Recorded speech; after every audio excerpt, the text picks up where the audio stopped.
Why'd you come back? Find out anything? No, not about Dr. Polk's patient. And what is it?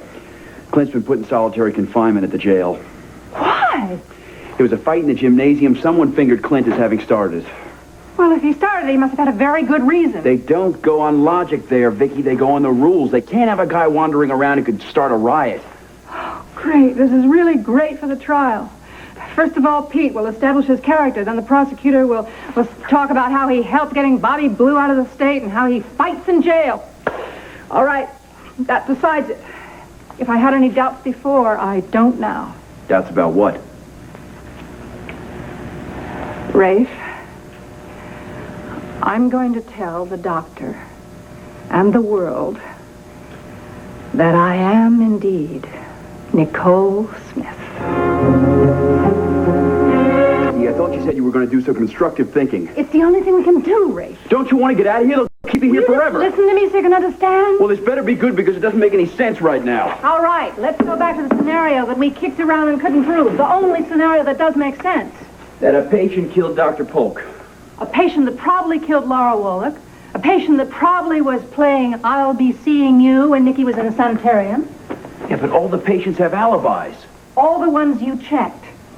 Now, why didn't he, or possibly she, take the file with him after he killed Dr. Polk? I mean, don't you think that he would have sense enough to take the file with him? Okay, I'm with you so far. All right. Suppose that person was hiding in the room and heard Clint talk about Nikki hearing that I'll be seeing you. Now, he would not be concerned with Nikki if he thought that she were gone, right? Especially if he heard Dr. Polk stating very clearly that Nikki was gone for good. Wait a second. You're suggesting you pretend to be Nikki again to draw the killer out? You've got it, but then you're the detective. Oh, no way. It's too dangerous.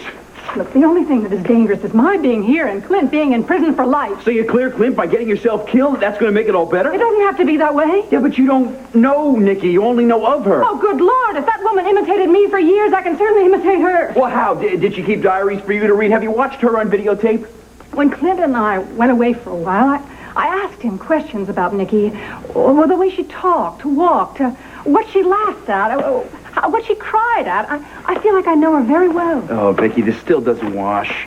Listen, you have to remember, the doctor does not know Nikki. Now, if I just kept within the proper boundaries, I really think I could pull it off. All right, another point. You suddenly turn into Nikki in here. Now, let's say, against the odds, it brings out a killer who does not kill you. Then what? You suddenly flip back into Vicki, the doctor believes you and lets you out, or maybe the doctor thinks you better stay. You come with a tape recorder, I talk into it, I say what I'm doing and my reasons, and you're my witness. Oh, you got all the answers, don't you? Oh, Rafe, you got to remember what Clint went through for me.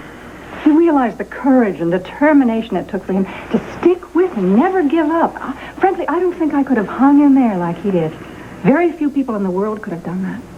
And you're going to repay him by putting yourself in danger of getting killed. Vicki, he hung in there so he could have you. And there's every possibility that this could take you away from him. You want him crying over your grave for the next 30 years? Well, we have to talk about it. Look, I need to get back on duty. Now, please, think this through very carefully before you move on it. Rafe? All right, I'll think about it. And we'll talk again before you say anything to anyone. Please don't make me promise everything. I think you better get back to the station now. Yeah, right. And listen, I'm going to be arguing with you in my mind every step of the way. Right.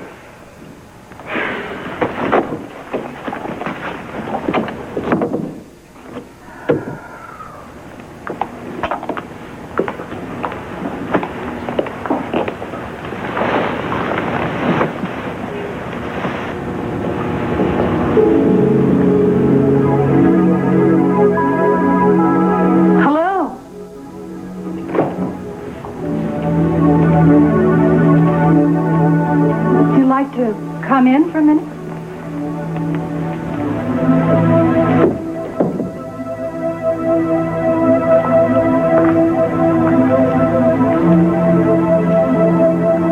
Is there something you'd like to ask me?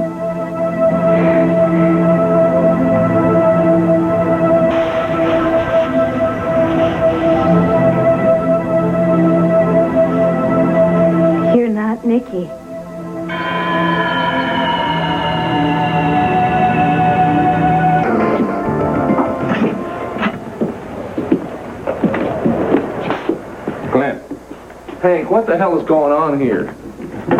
Take it easy, okay? I stopped in before I went off duty to tell you this is the best thing that could have happened to you. Well, I got a little trouble believing that, Hank. Look, I didn't start that damn fight. I can't say who did or I'd get myself killed for sure. I know who started it. Hanover and his gang, just like I warned you. And Macy and his guys saved you twice. Macy knew that if you went into solitary, they couldn't get to you. Oh, I get it. Well, you know, it didn't make sense at the time. First they helped me and then they blamed me. They're looking out for you, pal. See you tomorrow. Hey, Hank, if you get a chance to thank Macy for me, I'd appreciate it. Okay.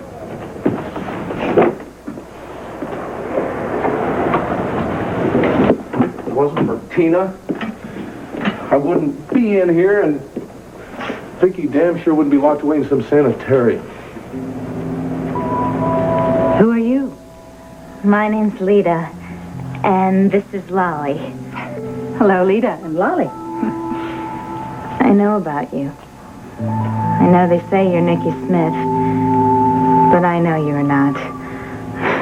I would tell them for you, but they wouldn't believe me. Was Nicky a friend of yours? Nicky was a friend, yes. She protected me from some of the other patients who aren't very kind. But Nicky was very sad when she was here. She was mourning a man and wondering what was wrong with her for just being herself. Oh, Lita, I hear that Nicky was very nice. And I'm sorry there can only be one of us. Either her or me. Did your husband kill Dr. Polk? Oh, no. No, you must never believe that. My husband is a kind and wonderful and very gentle human being. And he would never kill Dr. Polk, even for me. I believe you. Lolly does too. Sit down, Lita.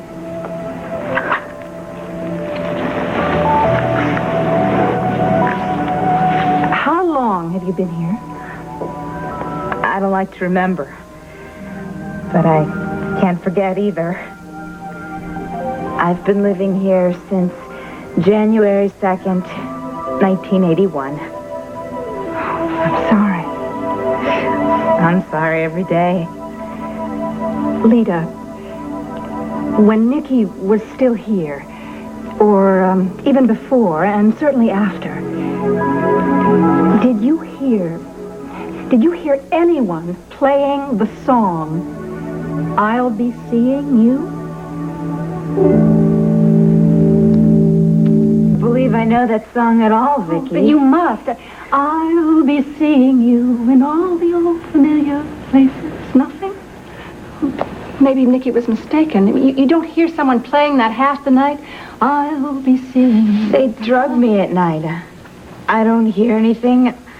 I don't see anything except my dreams. Oh, Lita, I do believe that Nicky heard that song playing. I also believe that the person that's playing that is responsible for Dr. Polk's death. Lolly, did you hear that? I want very much to find that person so I can help my dear husband and help me too. And that's why, Lita, I am going to pretend that I'm Nicky Smith. I heard on television that Nicky pretended to be you for a very long time. That's right. And now it's my turn. I'm just concerned that you'll be upset by it. No. It would be like having my friend coming back to me. Oh, Lita, I'll be your friend, no matter what name I use. You promise you won't tell anybody? And Lolly won't mind either. Could I ask you something else, too? Another favor? I might need your help sometimes. If you could tell me that I'm not quite sounding like or acting like Nicky, could you do that? Of course. She laughed a lot. Mm-hmm. Even heard in morning she laughed. And made jokes for others.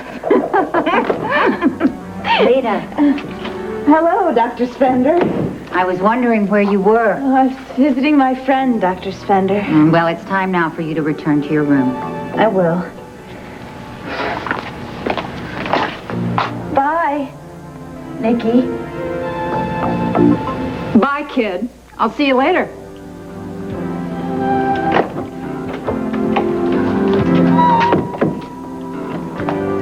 I hope she wasn't bothering you. Are you kidding, Doc? She's one of the nicest people around this place. I knew her before, when I was here before.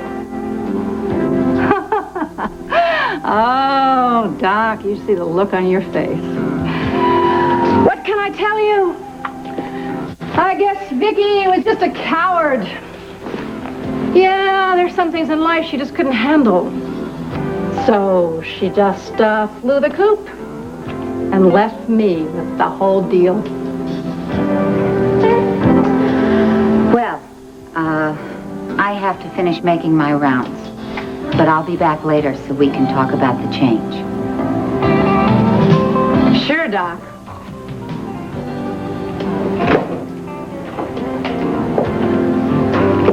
Oh, I did it. I did it. But can I keep it up?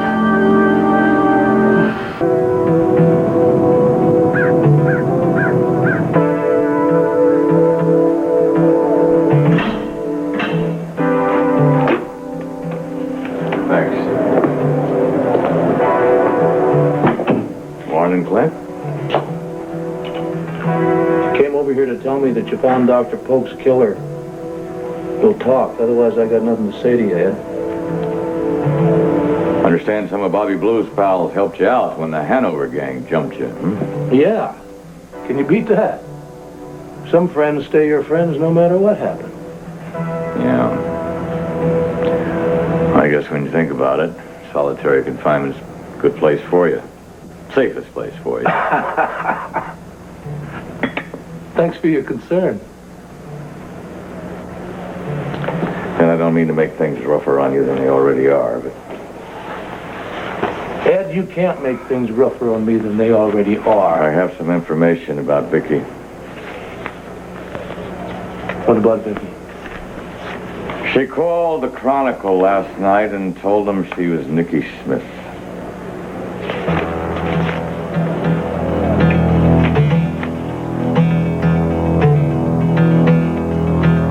The role of Victoria Buchanan is being played today by Judith Barcroft. Rafe, I just couldn't wait. The doctor came into the room when I was talking to the patient. The patient called me Nikki. And so I just took the plunge. Yeah, a dangerous plunge. When I glanced at the paper this morning, I almost dropped my coffee. Oh, yes, but we're ahead. Don't you see? That doctor was shocked that I was so different from the first time she saw me. I mean, she believes that I am now Nikki again. Do you know the legal ramifications of this? That was something I wanted to discuss with you before you did anything. You mean proving who I really am? I mean being a witness for Clint. How can you back up his story now? Supposedly Nicky Smith wasn't around when Dr. Polk interviewed you. Now, I have thought about that, and this is my conclusion. So what? My words don't mean anything right now. All the evidence is stacked against Clint. The only way that I can help him is to find that killer. As long as the killer doesn't find you first. Can't you talk to Clint first? I'm sure if you had talked to him, he wouldn't have let you do this. I don't want to argue. I started this. I'm going to continue it until we find the real killer of Dr. Polk. I knew it was going to be useless arguing with you, so I've already made arrangements to have an undercover cop here. That's wonderful. Well, thank you. Well, I feel safer already. Her name is Claire Germain. She'll be hired as a matron. Well, how do you do that without Dr. Spender knowing? Well, I'm going to tell her that the police feel that extra security is necessary since your husband is considered a murderer and that you won't know that Claire Germain is a police officer. Thank you. That is wonderful. Okay, now, Vicki, Clint's going to want to know if I've seen you. Do we tell him the truth? I'm afraid that I'll just have to let him believe what everyone else is, and it breaks my heart. I'm really glad that Asa took the children with him to his ranch. I'm going to see if Dr. Spender is in her office yet.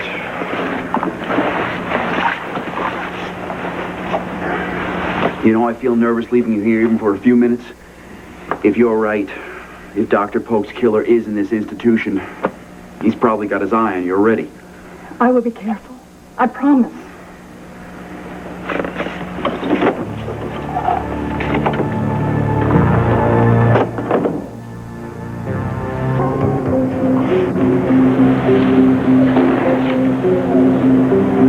I didn't think it was possible.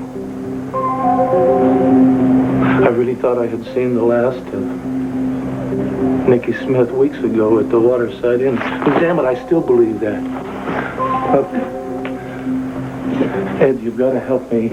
You got to help me find a way to see her. You got to arrange it. I can't do that. Clint, your trial comes up in a couple of hours. I'd have to see a judge. There's no time, no way. I have to see this for myself. I have to talk to her. Do you think Vicki would lie about it? Do you think Vicki would expose her own problems?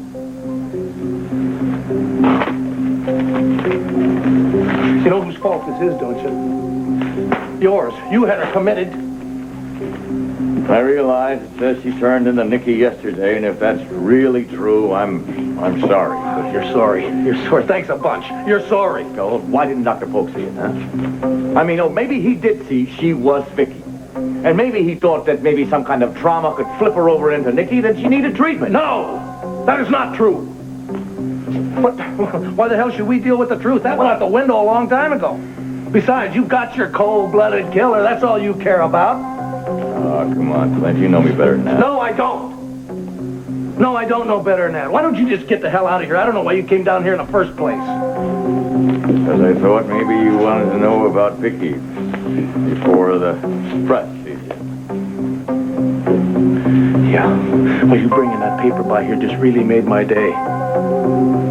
Thanks a lot, Captain.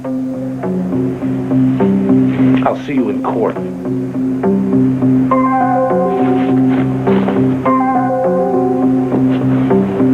Guard!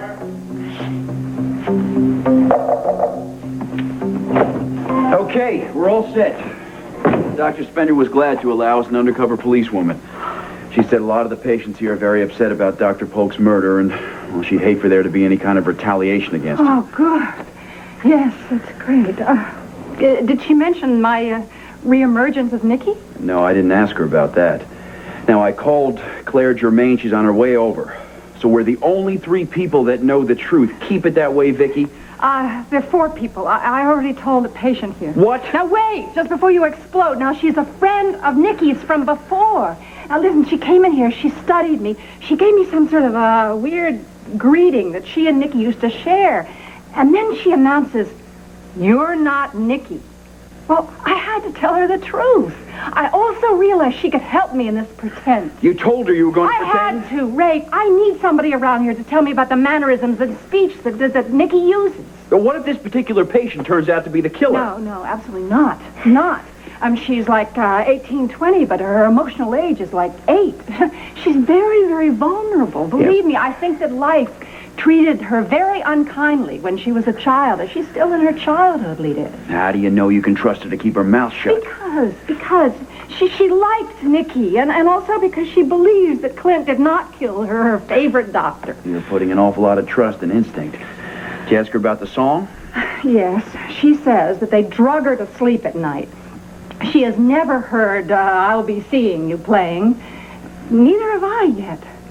But I am convinced that the real murderer of Dr. Polk is somewhere in this institution. This is Vicki Buchanan. How do you do, Vicki? It's nice to meet you. I would never have spotted you as a policewoman. Well, that's the way it's supposed to be. Detective Garrettson has told me what you're trying to do here. I have to tell you, I will not be able to be around you all the time. Well, that's good, because then, the killer would never show up himself either.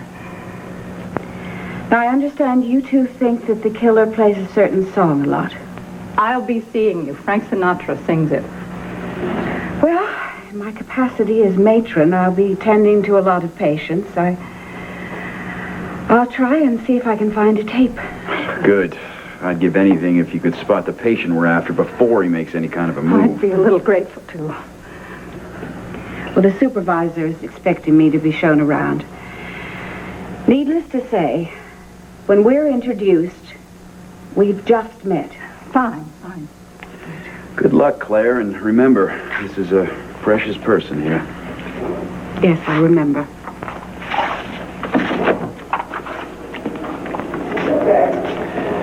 All right, Vicki, that's about all I can do for you right now. Ray? I've had second thoughts about Clint. I want you to tell him that I know exactly what I'm doing and I'm okay. What made you change your mind? I know what he's going through, what this is putting him through, what he's feeling, and I don't want it to take the fight out of him. I don't want the jury to suddenly mistake this depression for guilt. Yeah, well, let's hope he doesn't get it into his head to publicly denounce what you're doing as fraud in order to protect you. It is up to you to convince him that I know what I'm doing is our only hope. Listen, heaven's sakes, I wish you'd act a little more convinced yourself. Okay, I'll try. Listen, I'll call you later. Now, please be very careful. I will, and I want to thank you for everything. And I know that you have probably put your job in jeopardy because of me, and I appreciate it. Well, don't worry about my job. Your life and Clint's are my main concern right now. Give my love to Clint. I sure will. See you soon.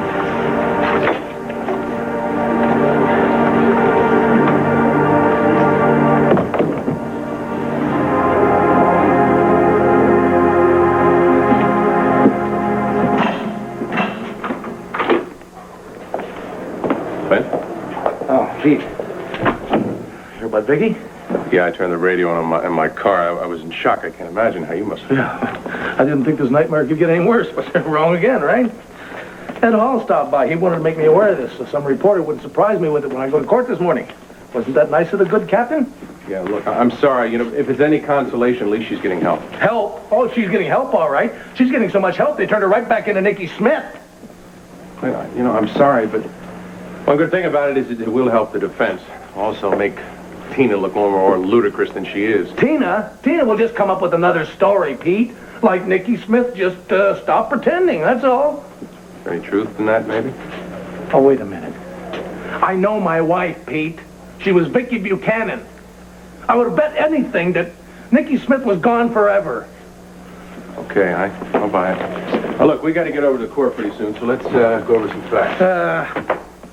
Say what you want, do what you want. Be as brilliant as you want. I mean, if you lose, so what? If Nicky Smith is back, I don't care that much about living anymore anyway. What about your kids? You can't desert them? I can't deal with that, Pete, okay? I can't deal with it. I don't want to think about it. My life, my whole family is upside down, do you understand? Clint, just wait a second. If you don't care about the truth, how do you expect me to convince the jury to care about it? Look, Pete! What the hell is this? Did you put gin on your cornflakes this morning? Huh? It's awful on cornflakes. What's the matter? Come on, what's your sense of humor? You never heard of gin and toothpaste? What the hell's going on, Pete? Look, I was up at 3 o'clock in the morning, all right? I mean, it's the middle of the afternoon for me. I had a few bells. No big deal. Why? Why? Because I felt like it. It oils my brain. Don't worry about it. Don't worry about it. You're my attorney. You don't think I should worry that my attorney wants to start drinking at 9 o'clock in the morning? Look, I explained it to you. No, listen to me. Let me explain it to you. I don't care what time you get up. I don't care what time you go to bed. I do care that you want to start drinking before we go to court. Hey, look, it's not going to affect my performance. I'm not drunk now. I'm not going to be drunk then, all right? You got my life in your hands, Pete. Don't make me regret it. Wow. A minute ago, you didn't care about your life. It was as good as over, right? If Vicki turned back into Nicky? Look, I'm allowed a few minutes of depression, aren't I? A little self-pity? Of course I care what happens. I can't help Vicki if I'm stuck in here. You damn bet I want to win. I have to win. Good. Good. That's what I want to hear. Just keep it up, all right? Now, can we get down to some business? Can we do that in the car, or can we do it in a room in the courthouse? You know, I've kind of had it with solitary confinement. Yeah, I know how you feel. Good! Now listen, do you think they're going to let us ride down there together? Yeah, but there'll be 2 policemen in the car, and you'll also be in handcuffs. Whatever. Do you think you can arrange for permission for me to talk to my wife? I don't think so, not before the trial. It's probably just as well. I don't know what the hell to say to Nikki anyway.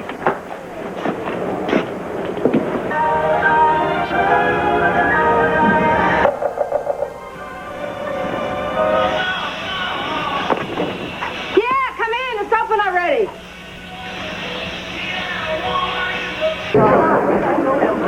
Why are you looking so worried, Herb? This opening statement is brilliant. You'll see. Another attack of conscience? Just a little one. Look, Herb, I'll give you another chance to disqualify yourself. I guarantee that I can handle prosecution almost as well as you can. Speaking of attacks, you just had one of modesty. I'm sure you believe you can handle this case better than I can. Well, unless that Buchanan friendship of yours gets in the way. That's it. Well, if it does, I'm confident you'll point it out to me immediately. You won't take offense? No, but it's not going to happen. No comment, no comment, please. Now, no comment. We'll give you afterwards. No comment. Do you plan on changing your plea? No comment.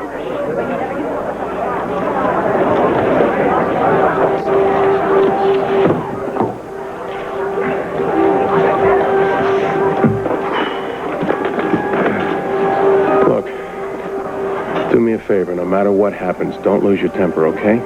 I can't promise that, especially when Tina takes a stand. Clint, look. I'm going to try to paint a picture of a reasonable man, a man who's in control of his emotions, a man who wouldn't stab another human being in the back. And you're going to blow the whole thing if you jump up and you start screaming and yelling. I'll try. But if your whole defense depends on my good humor, we might as well forget it. Another thing. I know what I'm doing, okay? So don't start doubting my tactics in the middle. Don't get mad and don't doubt. Piece of cake, Pete. Piece of cake. I wonder what O'Neill is going to do about the news that Nikki Smith has supposedly reemerged. I expect him to make a big point of it. Goes right to the heart of his defense. That she was Vicki, and therefore Clint had no reason to kill Pope. And if all of that is true, Maggie, we definitely don't have the right man on trial.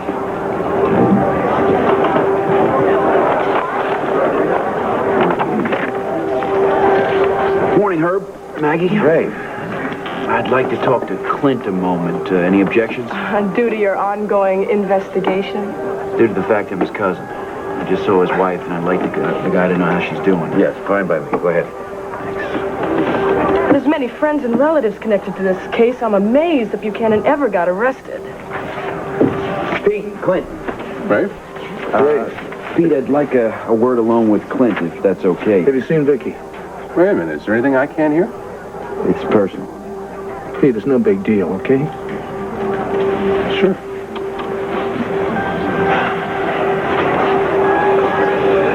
Feeling confident this morning, Counselor?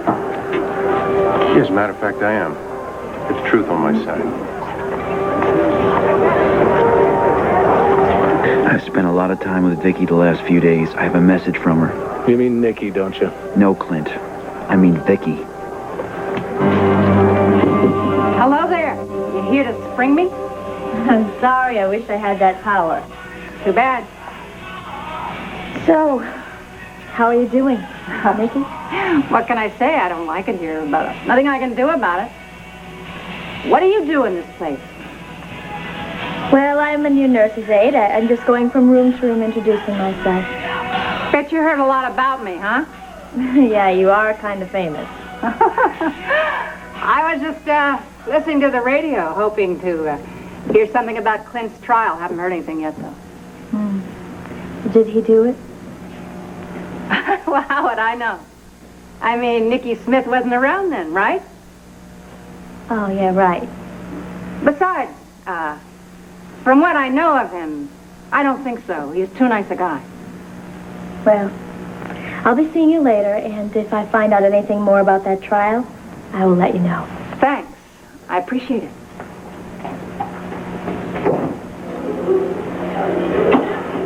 She doesn't remember who I am. Hey, kid! I didn't get your name.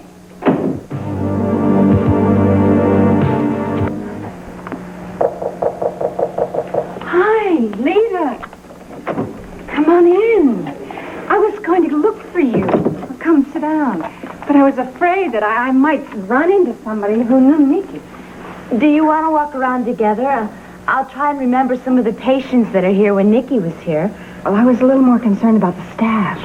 Why? Because we're all out of our minds and we don't matter? Lita, I didn't say that. I just mean that the staff's more trained to observe behavior, you know? I mean, there was a new nurse's aide that just came in here. I was relatively comfortable because she said she was new, but before that, I wasn't sure. You should pretend to be Nicky with me and let me judge you. That's a wonderful idea. All right, how you doing this morning, kid? Huh? You sleep good? I always sleep better than I want to. Hey, listen, I meant to ask you, why do they drug you at night? They tell me I have very horrible nightmares and that I scream. I don't remember any of it. Well, I'm sorry to hear that. You must have had some rough times. I had a lot of rough times. I can still feel them, but I can't really remember them. It's like they happened to someone else. You're supposed to tell a joke now. What? Nicky would tell a joke. She wouldn't let me see that I've upset her, as you have. Oh, I'm sorry. Hey, Lita, you win some, you lose some. I'm sorry. I don't feel very funny right now. This is not a very funny situation. I'm worried about my husband's trial right now. Do you want to walk around? If we go to the TV room, there'll be other patients and staff. Do you think I could pull it off? You don't have Nicky's soul. I'm the only one that knows that. I'm with you, kid. Now, Clint, you have to listen, but keep your voice down. Rafe, what is going on? Vicki came up with a plan. I tried to talk her out of it, but she went ahead anyway, so it's already in motion. What kind of a plan? And you said Vicki. Do you mean she's not Nicky Smith? Well, that's the good news. She made that up on purpose. What do you mean good news? Now they got a reason to keep her there. They were going to keep her there no matter what, remember? Now, she's trying to draw out the real killer. She believes that person is in Mountain View Sanitarium, the same one who kept playing I'll Be Seeing You when Nicky was there. So she figures that if she says she's Nicky Smith, the killer will come after her? Right, something like that. And you let it happen? Rafe, are you out of your mind? I've got an undercover policewoman working as a matron there. She's not without protection. That is no guarantee. Clint, I know that. I'm only telling you this because Vicki couldn't bear for you to think that you'd lost her again. I thought I had enough going on before, and I've only got more to worry about. She's right about one thing. Finding Polk's killer may be your only hope. Rafe, for God's sake, spend as much time at that sanitarium as you can. She's taking too much of a risk. I mean, the killer knows what she looks like. She doesn't have any idea what the killer looks like. And anybody can walk right in that room. We're on top of it. She's aware of the danger. She's being cautious. Oh, yeah, right. Now, she told me to give you her love, as if you didn't know how much she loves you by what she's doing. I'm scared to death for her, Rafe. No comment. I've been very confident. Of course you got. Okay, thanks, Pete. I'm going to stick around for a while. Anything I should know about? Oyez! The Court of Common Pleas for the City of Llanview, Lantano County, is now hearing witness and evidence in the matter of Commonwealth versus Clint Buchanan.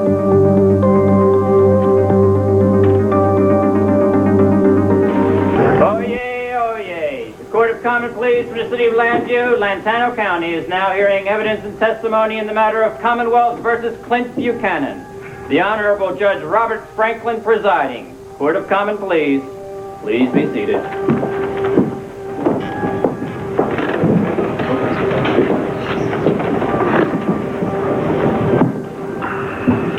Good luck, cousin. Oh, Rafe, thanks a lot. But you know, I'm a lot more worried about Vicki right now. Are you sure she's going to be all right? Mrs. Germain will take good care of her. She's one of the best undercover cops we got. Oh, that's fine, Rafe, but with... I don't know, with her running around pretending to be Nicky, I mean, I don't like it. The murderer could slip into her room at any time. Anything's possible, Clint, but it's not likely, okay? Well, I'd still feel a lot better if you'd do me a big favor. Will you go out to the sanitarium and will you spend as much time out there as possible without blowing her cover? Sure, you got enough to worry about right here. Thanks, Ray. I mean, I wouldn't give a damn about this trial if anything happened to Vicki.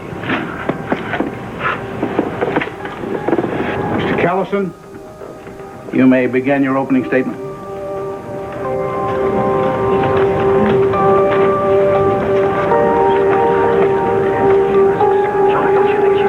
Well, the way I've been playing her is kind of quick and snappy, you know what I mean? A lot of hand gestures, great sense of humor, big smile on her puss, except when some guy sort of knocks her nose out of joint, and then, watch it, kid, clear the runways. How am I doing? It's a little bit like Nikki.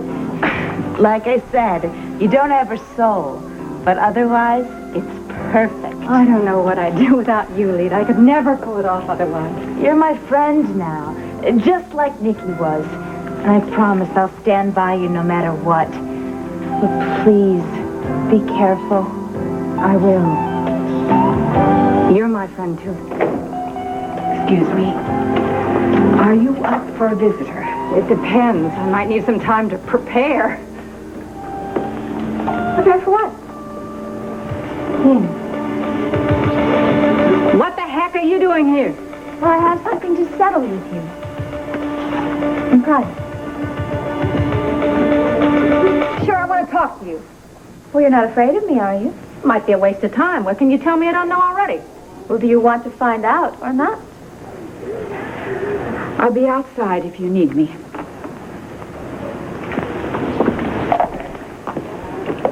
So, what about Raggedy Ann? Her name's Lita. Oh, well, no offense, Lita, but I would love to talk to my sister. Alone? I can handle this. Oh, what is she, your bodyguard? She's a friend, something you wouldn't know about. Are you sure you won't need me? I'll be fine. Thanks, kid.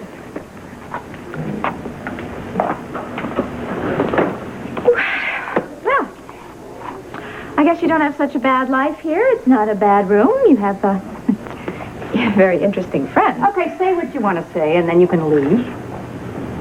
Temper, temper, Nikki. No, I just came by here to commend you on the performance of a lifetime.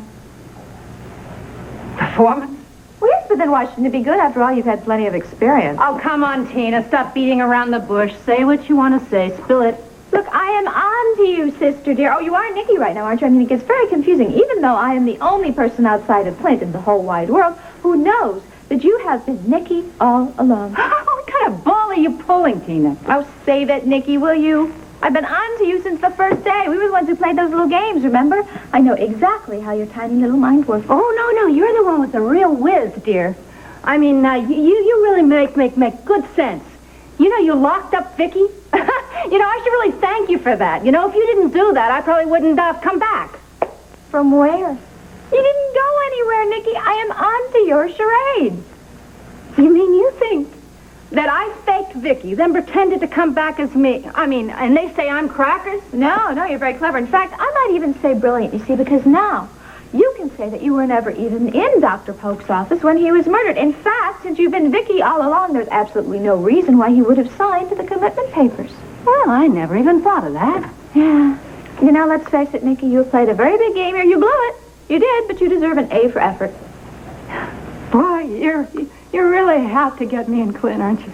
I mean, I thought it would be enough for you just to take Vicki's money, but no, why don't you just take a long hike out of my life? But I wouldn't abandon my sister. Oh, please. No, besides, I'm much too into this now. After all, I am the star witness for the prosecution. Oh, yeah? Why don't you go home, put back your earring, and sharpen up your lies, kid?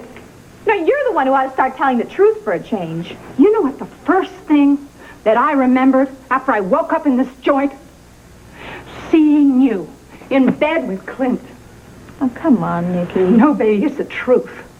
It was Vicki after that. You know, everything I heard about the murder, everything, that was just from somebody else. I heard it. All right.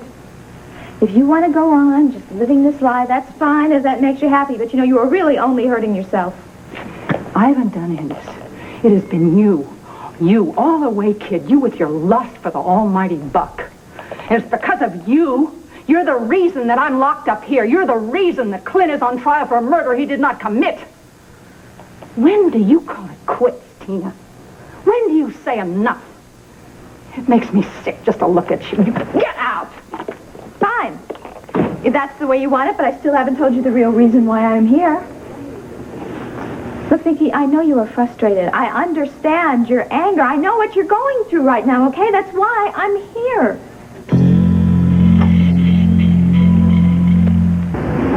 Look, you are absolutely right saying I should be happy with all the Lord money. I am happy with the money. I mean, who wouldn't be? But I am not happy with seeing you here locked up. That's why I want to help you. I want to help you by getting the best psychiatric help that money can buy. Thanks.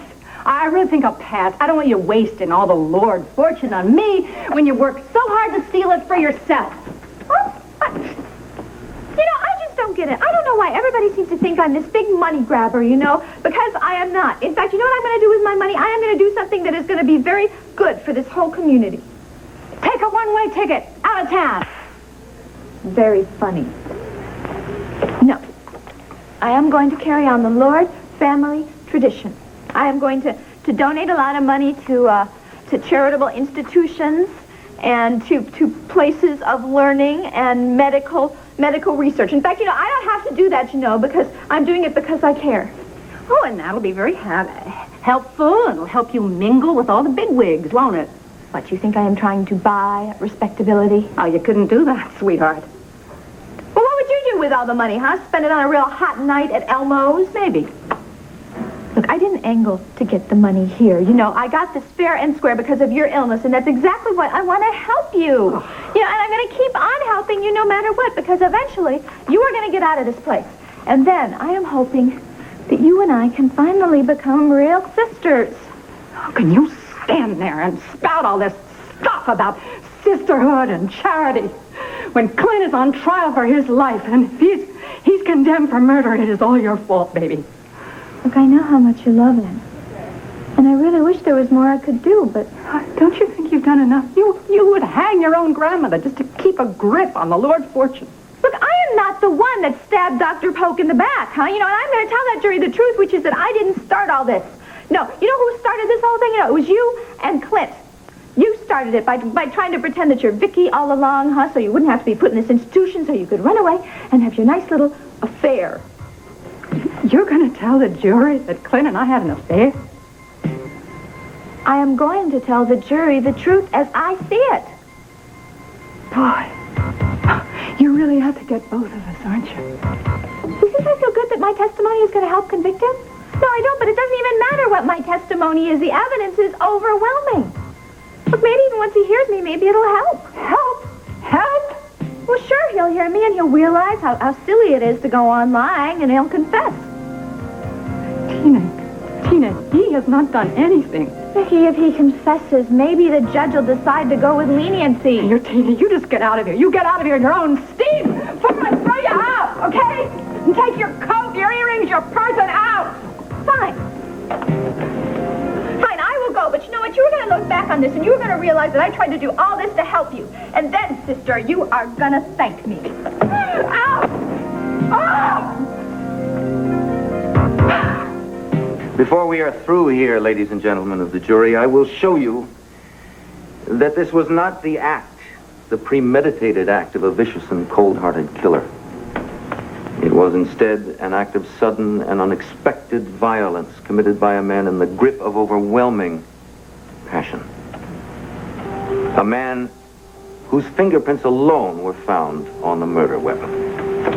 That man, Mr. Buchanan, is a well-known figure in this community. He has served it long and well. Never, to my knowledge, committed a crime of any kind whatsoever. It is therefore with a certain sadness that we prosecute. How are you going to respond to that? I haven't decided yet. Well, you'd better do some fast thinking. Doing the best I can. However, personal feelings must be laid aside in pursuit of the truth. You will see that truth in the conclusive evidence we present before you. You will see it in the defendant's clear-cut motivation, that of preventing his wife from being forced into an institution for the mentally ill. And the truth, as you will see, is clear-cut and simple. The defendant, Clint Buchanan, is guilty as charged of murder. Mr. O'Neill? One moment, Your Honor. What is it? I need to check some notes. Well, what's going on? Look, you're in good hands, okay?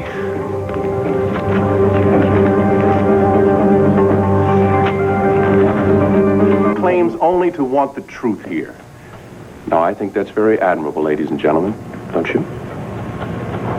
Unfortunately, the truth the prosecutor so self-righteously proclaims is really nothing more than a question. And the question is this: did the defendant murder a man he so highly regarded just to keep his wife from getting psychiatric help? Now, to me, that's a question that is so riddled with absurdity as to make the evidence, no matter how seemingly damning, make us wonder if there's really a case at all. He's trying to destroy your credibility. He's just presenting his case, Maggie. He's doing a damn good job of it. Now, the prosecutor did present one point of truth. He hit the nail right on the head when he described Mr. Buchanan as an outstanding member of this community. Editor of a respectable newspaper, a man of high ethics and integrity, devoted father and husband. A man so devoted to his wife and to her recovery that he himself once admitted her into the care of Dr. Polk at the sanitarium. Now, I ask you, is that the act of a man who so distrusted Dr. Polk? Is that the act of a man who would kill rather than to see her get help? I say to you, no. The answer is no. That's the truth here.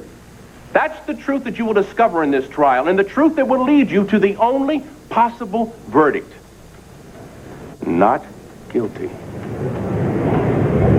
Thank you very much.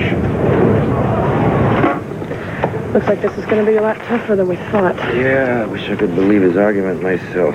Well, the jury certainly took it all in. It's an emotional pitch, Maggie. They've got nothing to back it up.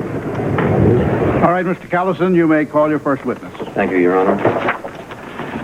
The Commonwealth calls Miss Janet Clark.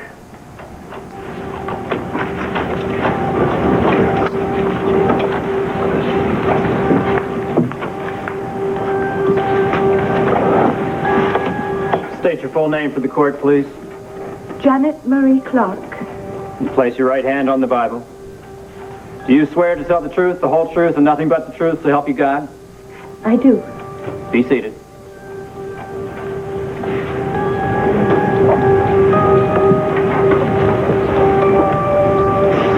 Miss Clark? Dr. Polk was the most wonderful man in the world. Why did you kill him? Why? Order! Order! Let's have order in here.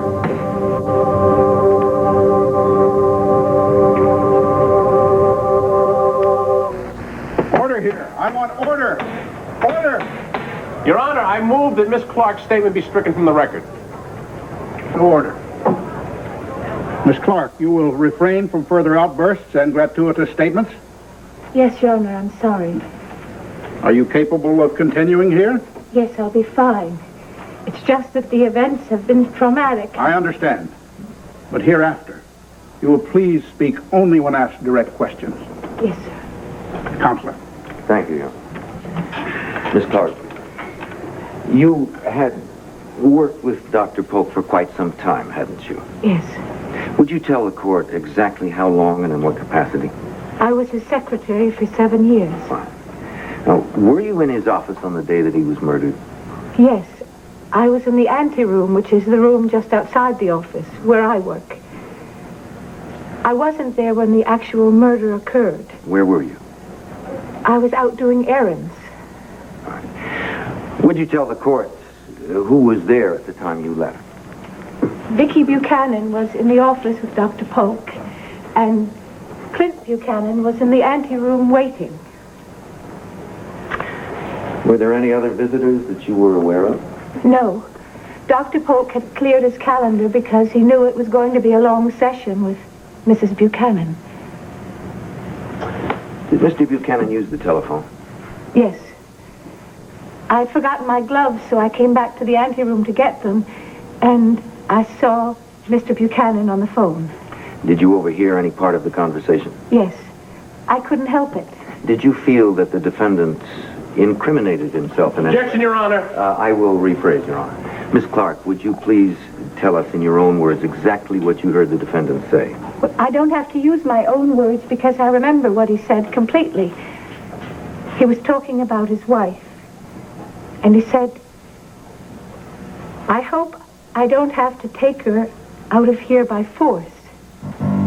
But if Dr. Polk comes to the wrong conclusion, I'll have no other choice. I'll have to take matters into my own hands. Thank you, Miss Clark. Your witness. No questions, Your Honor. The witness may step down. What the hell do you mean, no questions? Look, she's a solid witness. I don't want to give her another shot at it. You just say that or not? Yes, I did. Okay, then I'll ask you to explain when it's your time up there again.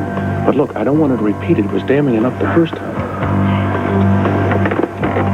Recognize this letter opener, Dr. Novak? Yes, indeed, it's the instrument which I removed from Dr. Polk's back. In other words, the murder weapon. Exactly. Are you absolutely certain? No doubt about it. Let the record show that Dr. Maurice Novak, Chief Medical Examiner of Lantano County, has positively identified the murder weapon, which we will submit to the court as Prosecution's Exhibit A. So noted. Now, Doctor, will you tell us in simple terms the actual manner of Dr. Polk's death? The letter opener was brought forcibly down into his back, it pierced his heart, and the result was massive internal hemorrhaging. Thank you. Just one more question, Doctor. Were you able to determine the time of death? Yes, I was.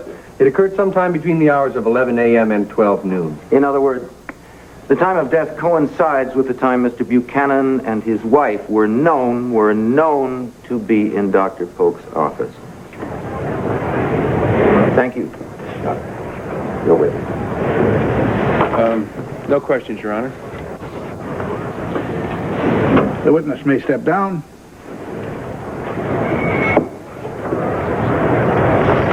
O'Neill started off so brilliantly. What's he doing now? Throwing the towel? I can't figure it. Trust me, I know what I'm doing. Why should I be? You're bugged because I didn't cross-examine the medical examiner? I am bugged about that flask you were carrying around in your briefcase. That's my business. Yeah, until it starts interfering with mine.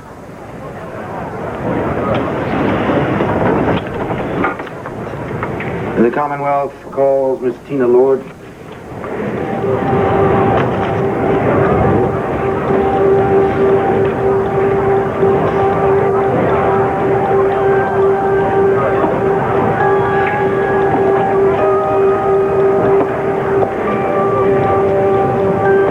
State your full name for the court, please. Tina Lord. Put your right hand on the Bible. Do you swear to tell the truth, the whole truth, and nothing but the truth to help you God? I do. Be seated. Miss Lord, would you please describe for us your relationship with the defendant's wife? Well, she is my sister, my half-sister. We share the same father, Victor Lord. How long have you known the defendant? Well, since he came to Landview, about 7 years. To your knowledge, does the defendant love his wife? Well, yes. Yes, very much so. Is it possible for you to describe that love for us? Well, that's easy. He loves her very much. He worships the ground she walks on. In fact, I don't think there's anything that man would not do for her. Would he kill for her? Order. Order. Order.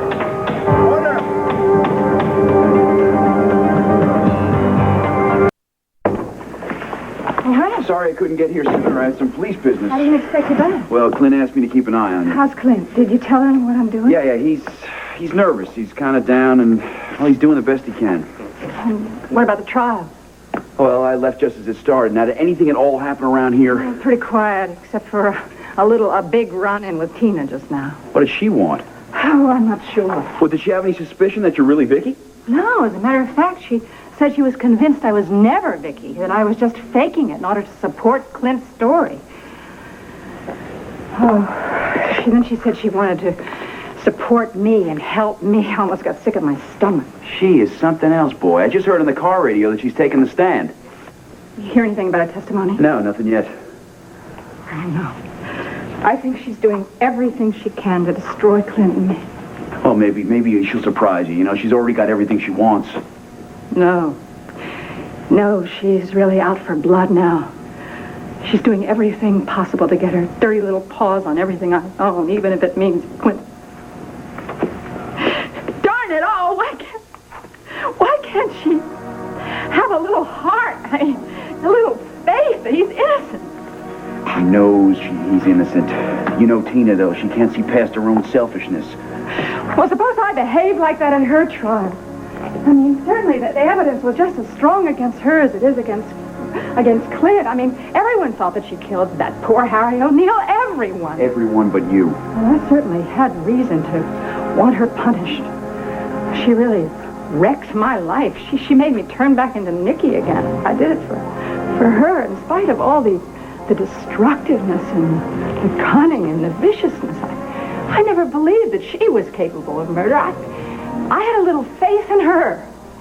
And why can't she have some faith in an innocent, wonderful man like Clint? Believe me, the word isn't even in her vocabulary. Must be buried in there somewhere. I mean, she must realize that if I hadn't saved her with my testimony, if I hadn't turned back into Nicky for her, she'd be in jail for the rest of her life. I mean, I turned into Nicky because of her until Clint drove Nicky away for good. I mean, it was not Nicky who destroyed my life. It was Tina. It was Tina. My God. My God, Ray, what have I done? I've saved Tina, and I've condemned my own husband. Vicki, you can't think that, okay? You had nothing to do with it. What do you think's going to happen tomorrow? Huh?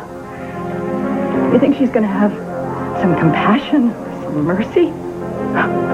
No, not Tina. She's the star witness. And she won't even care if he's dead.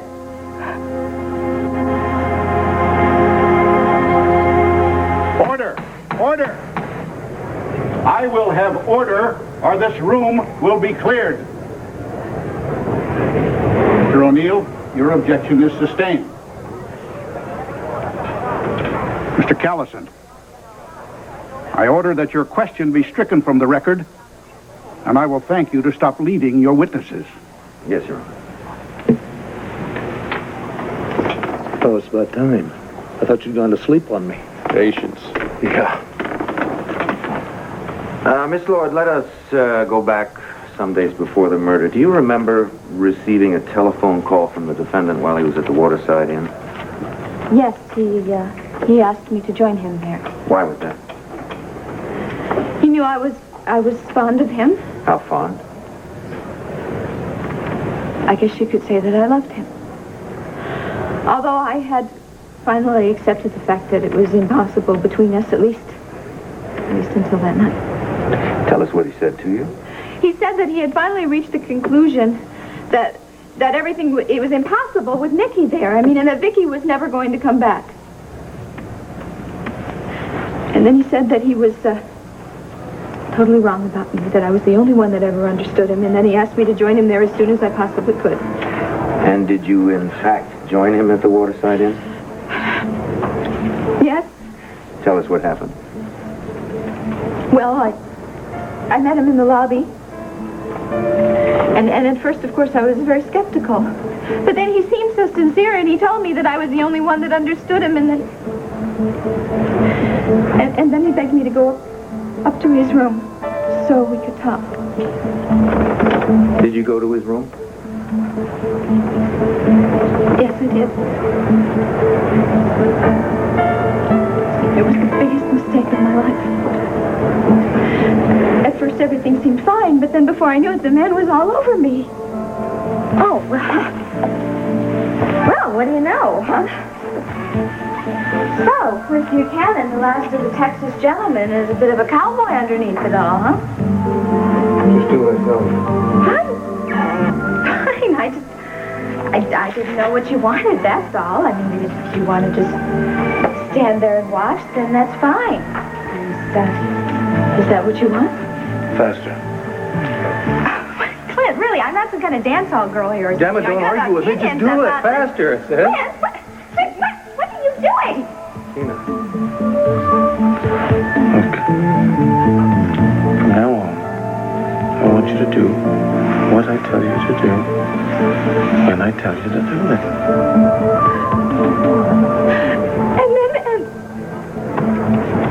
And then he... All right. All right. Tell us. And then he tried to rape me. That is a lie! She is lying! She's lying! Order! Order in the court! Order! I didn't try to rape her, that's a lie! The defendant will be... She's lying through her teeth! Sit down! You can't let her get away! Sit down! Mr. O'Neill, if you can't restrain your client... It's all right, Sheriff. Come on, please. Why didn't you tell me about this rape business? First I've heard of. Well, it's quite a break for our side. All right, Mr. Callison, you may continue.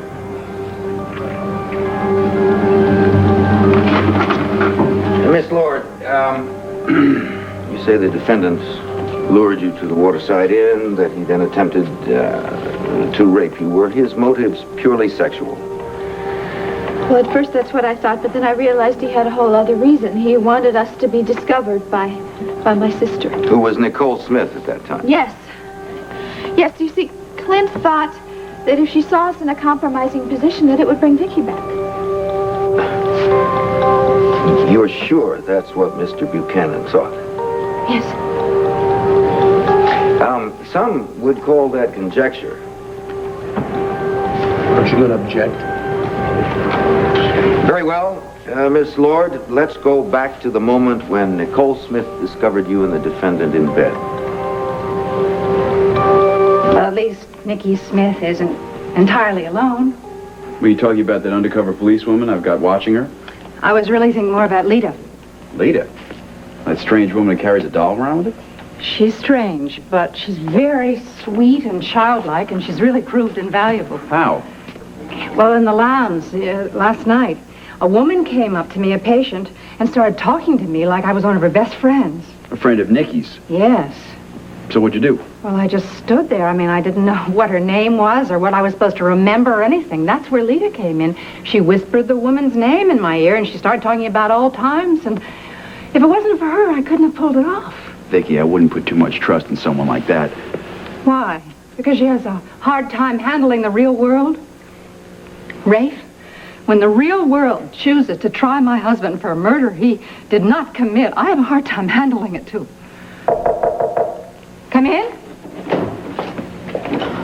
Oh, excuse me, I didn't know you had a visitor. Oh, that's okay, Doc. If I can handle a nosy cop, I can handle a shrink. More the merrier. It was Nicole Smith. Nicole Smith, who discovered you and the defendant in bed together at the Waterside Inn, yes? Yes, it was Nikki. And after the defendant attempted to take advantage of you. Say it, Herb. She called it rape. Say the word. You mean after he attempted to rape me? The question is, did it work? Did the defendant's crude attempt at shock treatment work? Was Nicole Smith transformed into Victoria Buchanan? Definitely not. When I left that hotel room, she was still Nicole Smith. Now, when you only her opinion, damn it, do something. Shut her up. Certain mannerisms, a way of speaking, is that correct? And there was no reason for you to doubt her identity at that moment, correct? So let us assume for the... Come on, Connie, lighten up, will you? Are you going to tell me that there's no alcohol in this flask? No. I'm just going to tell you not to worry about it. How can you say that? Easy. Look, every once in a while I take a little nip from it. Just calms my nerves. Do you think you're fooling me? I mean, are you fooling yourself? Look, I explained it to you. You don't want to listen? Fine. You're an alcoholic. Alcoholics don't just take nips every now and then to calm their nerves. Let me tell you something. It's different this time. I can handle it. You got that? What I don't need is some kid giving me lectures. Someone who just passed the drinking age a couple of years ago. Awfully defensive for a guy who knows what he's doing. Look, get off my damn back. I got enough on my mind with this trial. You got it? Oh, the trial. Now you're worried about the trial. But yet you're willing to sabotage the ability to get him off. Hey, come on, give me a break. I'm not going to go into court drunk. In fact, I could forgive almost anything if he had just brought my sister back. But he didn't. No, sir, he did not. And Clint knows that just as well as I do. If you don't say something to shut her up, I will. Sit tight. Sit tight? She's digging my grave, Pete. Look, Dr. Polk even knew that the scheme did not work. He knew that Nicole Smith was not shocked into disappearing.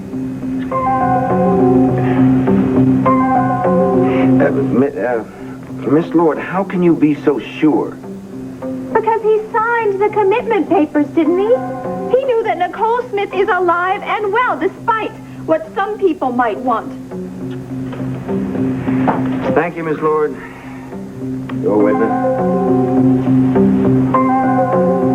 Dr. Spender, if you need to talk to Nikki in private... Well, actually, I would like you to come to my office for a little chat. You're right, Doc. A little chat, what you mean is more therapy, right? Well, it doesn't have to be a formal session. Formal, informal, I've clocked enough hours of getting my head shrunk. More than half the population. Doesn't do any good.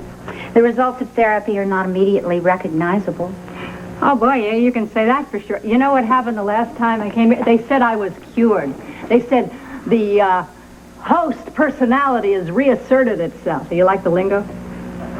I'm sorry, I'm not an expert on these things. Well, apparently neither are they, because then they told me the host personality is still in charge. Well, now, I may be able to explain that to you. Explain it. Come on, doctor. You blew it. You blew it. You thought Vicki was in charge, and I was. You believed it so much, you brought me back here, you locked me up. Get this, detective. Now they call me a secondary personality. Can you beat it? Amazing. You do grasp the terminology remarkably well. Listen, I've heard it. I've heard it, Doc. I've been tested. I've been treated. I'm still here. I'm not about to disappear. Oh, nobody wants you to disappear. But I would like to get to know you better. Well, hey, then get me out of here and take me for lunch. But no more therapy. You know, I've had my brain picked enough. Well, all right, Nikki. Maybe another time. There won't be one.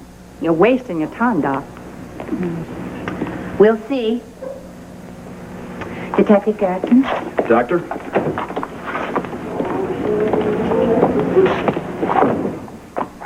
If I hadn't seen it with my own eyes, I never would have believed it. I'm sorry. I hate lying to the doctor, but I just can't take the risk of telling you the truth. Yeah, well, there's no chance of that. You did a perfect imitation of Nikki. Oh, Rafe, I've got to pull it off. As long as Clint's life's at stake, I've got to keep this up. Mr. O'Neill, do you wish to cross-examine? Yes, I do, Your Honor. I need something, however. Mr. O'Neill. Thank you very much, Your Honor. I found what I was looking for. I'm telling you, there's something wrong with the man. He's a good lawyer, Maggie. Oh, good lawyer. He's drinking at the pretrial hearing. You can't be sure about that. I smelled it on his breath. Right now, I think he's on the sauce. How else can you explain his weak defense? Miss Lord. Excuse me. Can I call you Tina? I don't think it's any secret to anybody that I was your attorney right here in this courtroom not too long ago. Please do. All my friends call me Tina. And you do have a lot of friends, including your sister. As I remember, she took the stand in this very courtroom in your defense. Considerable risk to her mental stability. Do you remember that? Of course I remember that. I am very grateful to her. So I think it's fair to say that you would never say or do anything to harm your sister or your brother-in-law unless there was a compelling reason. Is that correct? Objection. The state fails to see the relevance of this line of questioning. Yes, I'm inclined to agree. What is your purpose in this fishing expedition? Your Honor, I'm merely trying to establish a motive for a loving sister's obsession to believe her sister is someone else. Permission to approach? Yes.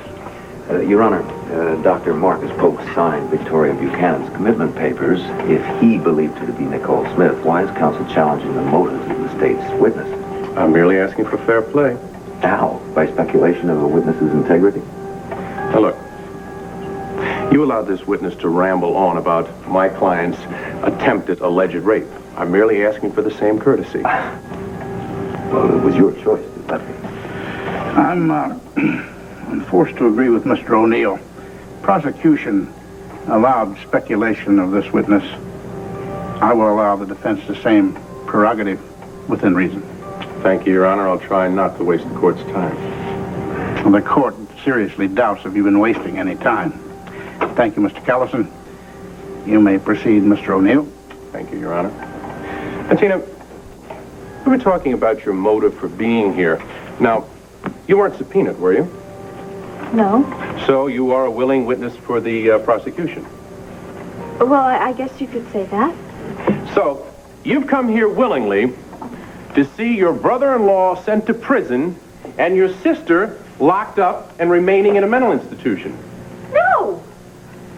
No, then I am not a willing witness. But you just said you were. But this is a very painful decision for me, one that I only decided on for the sake of justice and for the sake of my own sister's welfare. Oh, so your sister's share in the Lord estate of which you've already seized had nothing to do with it? Your Honor. Objection is sustained. The jury will disregard the last question. Oh, by all means, Your Honor.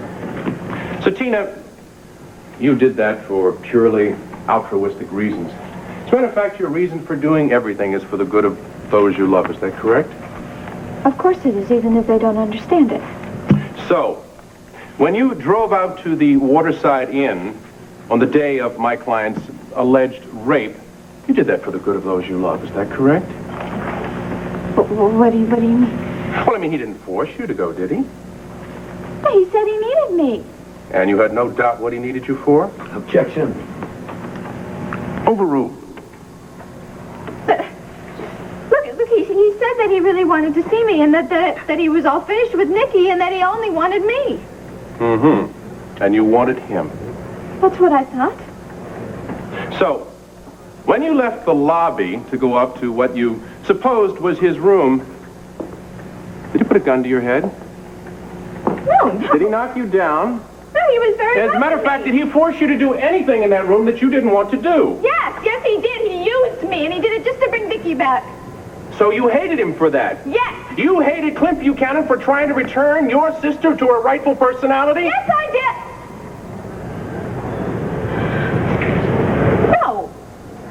No, of course not. What I hated him for was for using me and for tricking me the same way you're trying to trick me now. Everybody in this town just always tricks me, and it's not fair. Your Honor, counsel is badgering the witness. Tina Lord is not on trial here. Clint Buchanan is. Your Honor, Clint Buchanan is on trial because this witness insists that Victoria Buchanan was Nicky Smith at the time of Dr. Polk's murder. Now, it goes right to the heart of the prosecution's case.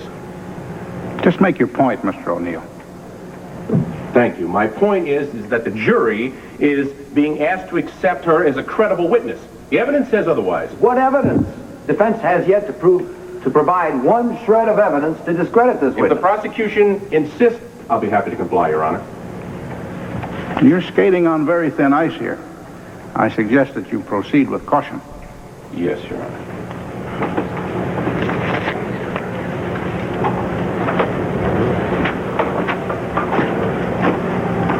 So, Tina, you claim that you're a victim of a cruel trick. Yes, that's right. That you're a victim of Clint Buchanan's irrational obsession to return his wife. Yes, irrational is the word. And what word would you use for a woman that tried to get a man to divorce his wife and marry her sister? Now, this has gone on long enough. I agree. This woman's virtuous charade has gone on far too long, Your Honor. The defense submits this document as Defense Exhibit A.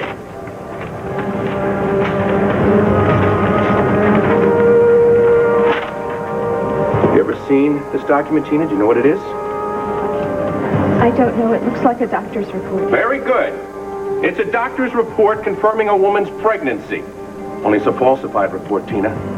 The woman whose name appears on this paid for this forgery. She wasn't pregnant at all. You recognize the name Tina? The name of the woman who paid for this, who wasn't pregnant with Clint's child? Do I have to sit here and take this? Tell us, Your Honor. Tell us, Tina. Tell the jury the name of the woman who perpetrated this insidious lie. I won't say. Tell us, Tina. The name, Tina. Tell us the name. It's Tina Lord. All right, Tina Lord, are you satisfied? Thank you. No further questions. Can you just let me explain? I didn't mean to hurt anybody. I wanted to have this child. I just wanted him to love me. You may step down, Miss Lord. Order. Order.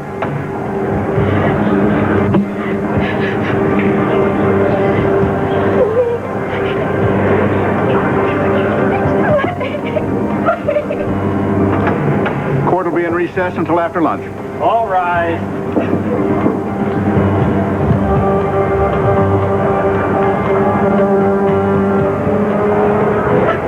Clint, I just wanted to wish you good luck. Oh, thanks, Wilson. I think I know what you're going through. At least I know what it's like to be accused of something that you didn't do. Well, I appreciate the moral support. Now, if you could just convince my friend here to take off these bracelets and let me go. Oh, if I could, I would. I really appreciate what you did for Bobby. I mean, you jeopardized your safety letting him escape. Forget it. I'd do it all over again. If there's ever anything I can do for you. Bravo! Listen, this is a court of law, not a stage. Today it was, and you were the star attraction. Come here. Well, I don't know what I did to deserve that, but I'm not complaining. Come on, Pete. You were brilliant. Brilliant? Nah. Guess I wasn't chopped liver. Listen, discrediting one witness, that's nothing. There'll be others. So what? You'll mow him down, just like you did old Tina. Yeah, but a witness is one thing. There's still the physical evidence. Clint's prints were all over that murder weapon. But you can explain that, right? I can explain it, sure. Will the jury believe it? Will they look at the DA's airtight case and find one sliver of reasonable doubt? Hey, with you pointing the way, come on. You're quite a cheerleader. I wish I could be that optimistic. Something tells me no matter how hard I try, this is one case I can't win. Hey, is that any reason to stop fighting? I mean, even if you knew it was a losing battle, does that change anything? I'm no hero, Connie. Today you were. Oh, yeah? Some hero. I had that in my case the whole time. I was so scared. I kept wanting to run out in that hall and get a little Dutch courage. I'm still scared.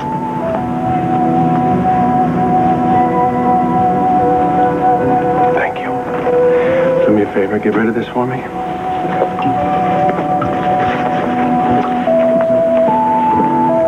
It's not up to me. Then twist some arms, call in some favors. Herb, do whatever you got to do. Just get me in to see her. Clint, you can call the sanitarium. They'll give you a progress. You don't understand. She's on terrible... Court's in recess, huh? Great. Look, I don't have the power to get Clint in to see Vicki. Could you apply some pressure in the police department? It's worth discussing. Great. I'll leave that with you. Clint, I wish I could do more. Yeah, right. You're gonna ruin everything. She is in danger. Now, damn it, Rafe. I want her to stop pretending that she is someone else before she gets herself killed. I told you, I have an undercover policewoman looking out for her. Fine. What if something else happens? What if something happens? That's a risk Vicki was willing to take. As far as everyone in Mountain View knows, she's Nikki Smith. Yeah. We can't blow her cover now. It's the one hope of finding the killer. There's a woman outside who says she's a very good friend of Vicki Buchanan. Her name is Wanda Wolick. Wanda. Oh, no. You don't want to see her?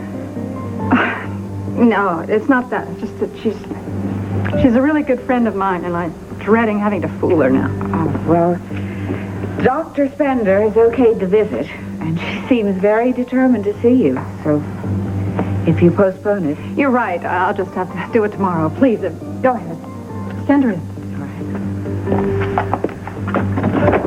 Mrs. Wolick, you can come in. Hello, Vic.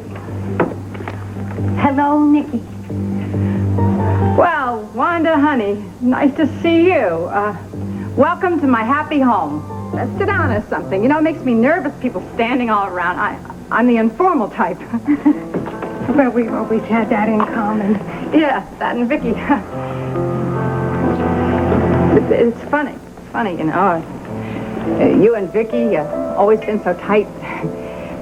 You know, when I used to be Vicki, I used to see you sometimes. I always tried to act the friendly part. Well, you fooled me. I guess that's how I am. With friends, I'm the friendly, the trusting type with friends. Yeah, well, I'm sorry I had to pretend with you and everybody else, but, well, those days are over. I mean, it's only Nikki Smith now. Take her or leave her. Is that an order? No, Wanda, that's a request. But if you're willing to put up with a secondary personality, maybe we could still try and be friends. You think so? It's very hard for me, Nikki. It's hard for me to say that. It's going to take a little getting used to. Okay. Vicki and I were very close. I mean, we were from different worlds. Vicki was Le Petit Oiseau. They said a French restaurant. And I was Wanda's Diner, you know what I mean? Yeah, I think so. But it didn't seem to make any difference because we could talk to each other and we could trust each other. And you could trust me. I mean, I understand. I mean, if I were in your shoes, you couldn't be in my shoes. You've got little tiny dainty feet just like Vicki. But I have to tell you that Vicki was just too good a friend of mine to lose. Well, I'm real sorry she's gone. I know that. I just want you to know that I think we could try to work it out. We could try to be friends, because the way I look at it is this. Listen to me. The way I look at it is that you and she are like a part of the same thing. Like you're part of the same soul. You know what I mean? And that if you and I were friends, then maybe I could have a part of that soul and not lose any pieces of it. You know what I mean? Well, I didn't know you were such a philosopher. Well, just don't let it get out, because it would ruin my reputation as a diner, all right? What do you say? You want to be friends? Oh, Wanda, I'd be happy to be a friend. Now that we have established your credentials as an expert in fingerprint analysis, I'd like to turn your attention to Prosecution's Exhibit A. Thank you. Do you recognize this letter opener? Yes, sir. According to Captain Hall, it was used to kill the deceased, Dr. Marcus Polk. A fact already in evidence by the testimony of the police officers who found it still lodged in the back of the deceased. Now, you analyzed this letter opener in the police lab, did you not? I did. Did you find any fingerprints on it? Yes, they were easily detected. And shall we assume that you found Dr. Polk's own prints? Yes, sir, but there were others. Others? Several others? No.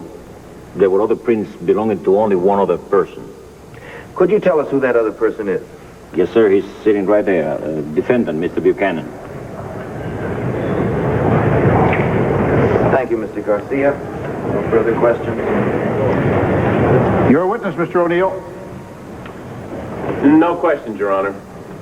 Very well, the witness may step down. Can't argue with the evidence, huh? Looks like we sealed it. Now, don't start gloating yet. We still have a long way to go. Prosecution may call its next witness.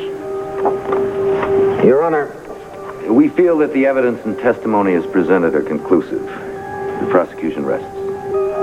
All right. In that case, Mr. O'Neill, you may call your first witness.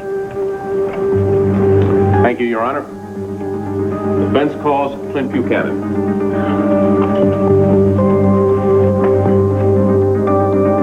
Have you seen the banner? No, and I don't think I want to.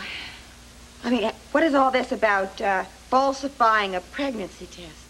Look, Pamela, I'd really rather not talk about this right now, okay? It's true. Pamela, look, I was desperate. I had to keep Clint away from Nicky, and I didn't know what else to do. And look, I did it for his own good, okay? Besides, you shouldn't just go believing everything you read. A mess, this whole thing. I mean, it's hard to tell the fact from the fiction. I mean, did Clint really kill that doctor? I mean, it was Vicki really herself when she was committed? Well, honey, her husband should have known that, one way or the other. Pamela, I really don't want to have to go over this with you again, all right? Every time you seem to think I do something wrong, it comes out I'm on the level, remember? Like these little Ace's love letters giving them to Dean Stella, huh? No, we found out it wasn't me, no. It was the chauffeur, right? This is the same thing. All right. And anyway, this afternoon I'm going to do something to correct my public image around this town. And I'm going to tell them the true story, and then at least it will erase from their minds the story that they're all laughing at now. How are you going to do that? Well, first I got all worked up and worried about how I was going to convince the public that I'm not just some conniving little lunatic. Well, then it occurred to me, all I have to do is buy 30 minutes airtime on WVLE. Much has been said of that last meeting you had with Dr. Polk. Can you tell us about it? Well, Vicki and I were both very nervous. Why was that? Well, everything that mattered was riding on Dr. Polk's decision. And did that meeting turn out to be the disaster you had feared it was going to be? No, it was quite the opposite. He very quickly set our fears to rest. How did he do that? Well, for one thing, he was very friendly. He was the same caring, dedicated man that we had known for so long. He was very pleased and confident when he gave us the good news. Objection, Your Honor. The defendant has no way of knowing what was going on in the victim's mind. Sustained. What do you mean I have no way of knowing? I was right there in the room. Mr. Buchanan, you're not here to challenge the prosecution's objections. You are here to answer the questions as asked. Is that understood? Your Honor, Mr. O'Neill, you will limit your questions to what the witness actually heard the victim say. Yes, Your Honor. Thank you very much. I'm sure we both understand. Now, Mr. Buchanan, did Dr. Polk tell you and Vicki that he'd reached any kind of a decision? Yes, he did. And what was that decision? He said he was convinced that Vicki was fully recovered and no longer was Nikki Smith. And was he willing to sign papers? Did he tell you he would sign papers to that effect? He certainly did. There wasn't a doubt in his mind. Objection. I'm just trying to make it clear. Mr. Buchanan, you've already answered the question. Spare us the speculation. Mr. Buchanan, Clint, and on that piece of wonderful news, did Dr. Polk offer you any advice? Yes, he did. He suggested that Vicki and I, take the boys and get away for a while. He said that the press would probably be on our doorstep as soon as the news came out. Right, so in order to avoid publicity, he suggested that you take a long overdue family vacation. Is that correct? That's correct. We even said we'd send him a postcard. So in other words, the session ended on very friendly terms. Very friendly. Very happy. Which is why I know that he couldn't have walked back to his desk, picked up the pen, and signed those damn commitment papers. Mr. Buchanan. No. Mr. Buchanan. I was there. You weren't. You're in a court of law now, Mr. Buchanan, and you will abide by the rules. The objection is sustained. Let's go back to the beginning. No, I don't want to go back to anything. I want to make this crystal damn clear. When Vicki and I walked out of that office, those papers were definitely not signed. Which means that someone forced us to sign those papers after we had left. Restrain your witness. Now, it had to be someone. Mr. Buchanan, there'll be order in this court, Mr. Buchanan. Will you please sit down? Each. Tina, that's going to sound a little self-serving. Oh, no. I'm going to be interviewed on TV by a very famous East Coast personality, Mr. Graham Walker. Only you already told him what questions to ask, and he already knows what the answers are. Not exactly. No, but I did pay him enough that he can use his celebrity status to try to undo all this terrible libel. Tina, I think the best thing that you can do right now is stay out of the public eye. People forget yesterday's gossip with tomorrow's headlines. Pamela, a court testimony is hardly yesterday's gossip. All right. But when it comes out later that you may possibly have bribed a TV person, I don't know how they're going to feel. I didn't bribe him. I paid him. It's totally different. I don't think people are going to see it that way, and I don't understand why you care so much about people you don't know what they think or feel about you. Well, that's easy for you to say. You're a missionary's daughter. Your reputation is like sterling. Well, it was. Well, you just married the wrong man. I mean, that's your only fault. My reputation is just slightly tarnished, and it might be nice if it would shine again for a change. Oh, Tina, I just don't agree with you. It's like my letters, love letters from Jeb that all got published in the National Intruder. And the last thing in the world I would ever do is go make a statement about it to the press. And neither will Asa. Asa wouldn't dare. And I can't wait to see the expression on his face when he realizes that it is national news. Thought you were upset about that. Oh, I am for you. I like you. But him, I love it. It has been charged that you killed Dr. Marcus Polk in a desperate rage when he told you that he believed that Victoria Buchanan was actually Nicole Smith and he was going to commit her. Now, I ask you, did you kill Dr. Marcus Polk? No, I did not. And at the time of his death, Victoria Buchanan was herself and not Nicole Smith. Objection, Your Honor. We are not here to determine the mental status of the defendant's wife. I disagree, Your Honor. The mental status of the defendant's wife goes right to the heart of whether he had a motive to kill Dr. Polk or not. Now, counsel is well aware that the issue has already been decided by Dr. Polk himself. He signed the commitment papers before his death. Therefore, the defendant's opinion on this subject is totally irrelevant. Irrelevant? The objection is sustained, Mr. Callison. Sustained? Clint, hold on, please.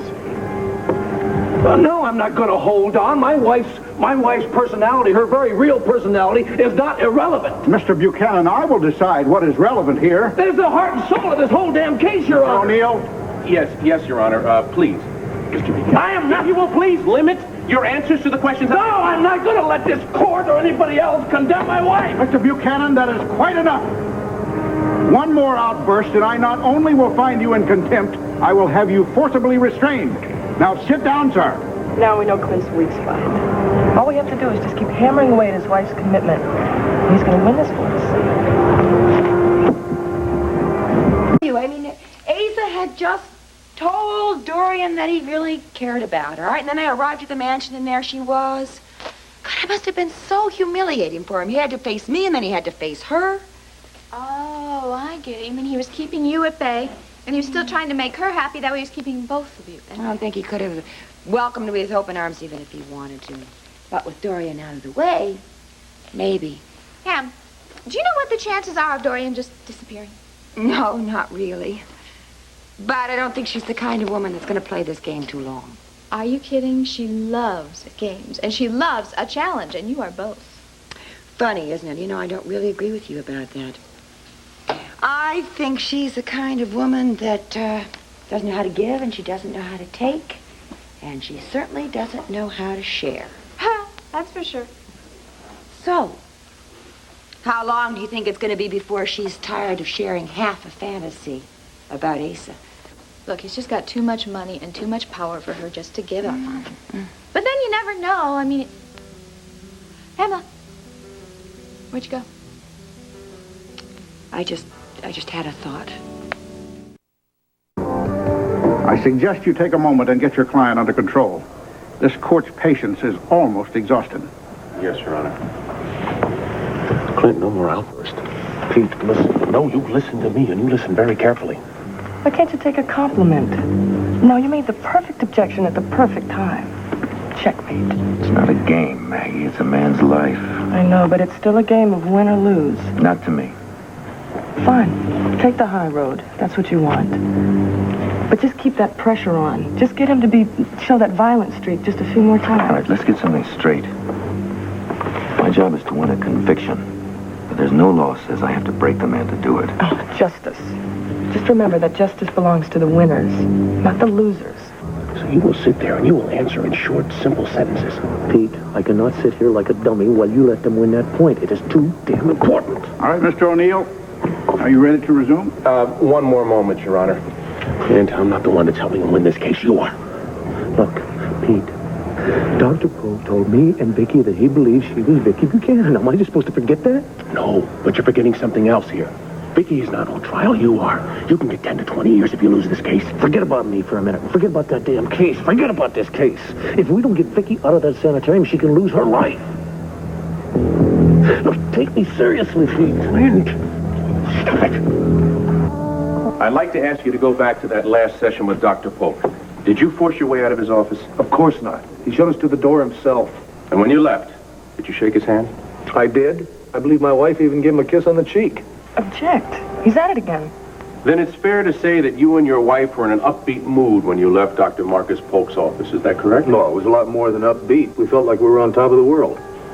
So it was in that state of happiness, even euphoria, that you left Dr. Polk, correct? That's correct. Thank you, Mr. Buchanan. Your witness, counsel. Now the rope is around his neck, and all you have to do is just kick that chair out from under him. Lest you forget, Maggie, we are lawyers, not executioners. Tell that to him. He's the one who executed Dr. Polk. Now, come on, don't let this friendship of yours jeopardize this case, Herb. Take those kid gloves off and nail him. All right, Mr. Callison, whenever you're ready. Yes, Your Honor.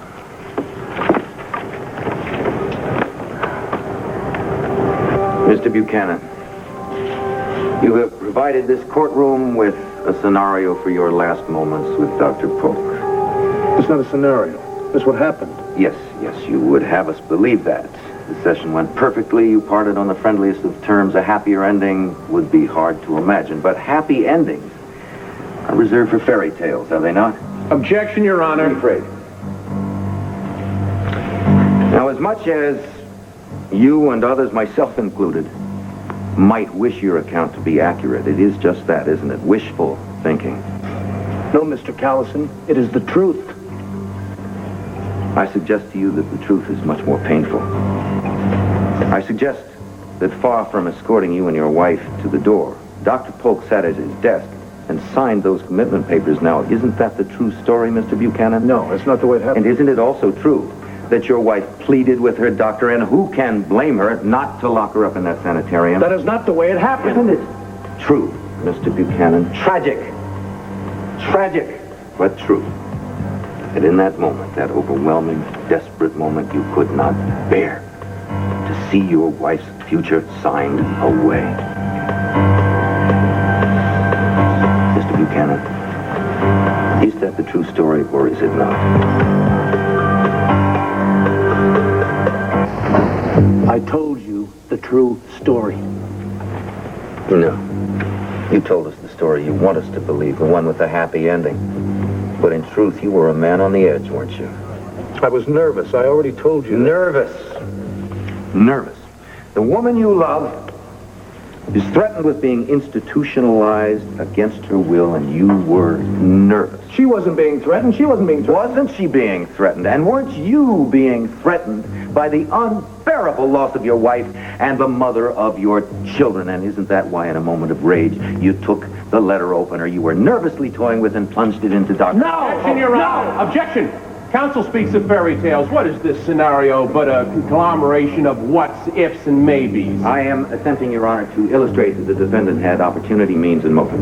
How? By badgering the witness? That is not my intention, and I hope the defendant knows it. Your objection is overruled, Mr. O'Neill. You may continue. Thank you.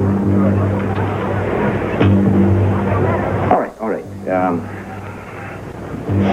Mr. Buchanan, for argument's sake, let us consider your version. Now, you say that someone else must have forced Dr. Polk to sign those commitment papers. That's right. Why would someone do such a thing? The only reason I can think of is to make it look like I had a reason to commit murder. But if that is the case, then that mystery murder must have been present during your session with Dr. Polk. Was anyone else in the room? Not that I saw. Oh, you mean there was somebody hiding in the room? That is the only explanation. I see. So you're asking the jury to believe that during your wife's final session with Dr. Polk, that someone else was hiding in his office overhearing every word.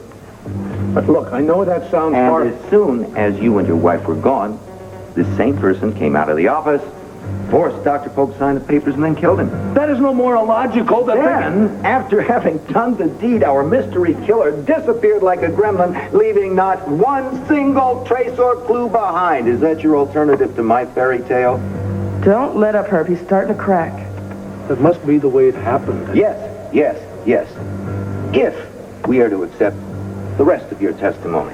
Now, I don't, maybe you have been bedeviled by gremlins for quite some time, Mr. Buchanan, maybe. At the Waterside Inn, for instance. Maybe it was a gremlin who tried to rape Tina Your Rose. Honor. Or maybe a little common sense tells us that it was you who tried to rape Tina Lord. No! Just as it was Your you Honor, who killed Dr. Marcus Polk. No! The prosecution is deliberately harassing the witness. I move that this entire line of questioning be struck from the record. Well, I hardly think that's necessary, but I am instructing you to not provoke the witness. Your Honor, I will do my very best, but it is clear that the defendant in his current state of mind is easily provoked. Your Honor, really? Mr. O'Neill, I am merely pointing out that you yourself provoked him in his early testimony. Well, now that you two have had your little sparring session, could we continue? Yes, of course, Your Honor. Prosecution's Exhibit A. Thank you. Pardon. The murder weapon? But this was not the true cause of Dr. Polk's death, was it? No. This jury has seen far more compelling evidence today. This jury has seen a man's desperate, uncontrollable temper. Your temper, Mr. Buchanan. And isn't that really what drove you in a moment of blinding rage to kill Dr. Polk? I didn't kill anybody! Yes, thank you, Mr. O'Neill. You saved me the trouble of banging my gavel.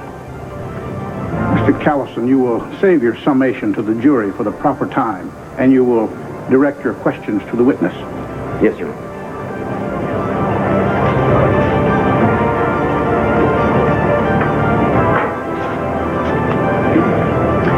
You love your wife very much, don't you? You know I do. Loving her so much. Is there anything you wouldn't do to protect her if you knew her life were in danger? Your Honor, please. Keep your seat, Counselor. You're overruled. Answer the question, Mr. Buchanan. Is there anything you wouldn't do to save her life? I'm not a murderer. What if you didn't see it as murder? What if you saw it as a way of protecting someone you love? Would you kill for that love? I don't know. I just know I didn't kill anybody. Tell me this. If Dr. Polk had signed that commitment paper, wouldn't that have meant the loss of your wife? Wouldn't it have meant that she would have been put away in a sanitarium for the rest of her natural life? I told you he did not sign anything. More than you could take, Clint? The loss of your wife, wasn't that enough to make you pick up a weapon, a letter, for instance, and drive it into the back of the man who had come between you and someone you love? Damn you!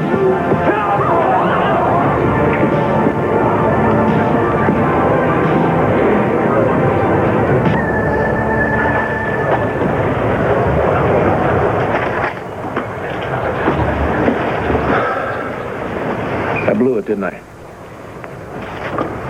I mean, I just crucified myself by jumping Herb Callison. Right? Well, let's put it this way. I'm rewriting my closing statement. Taking out all references to my not losing control of my temper? Something like that.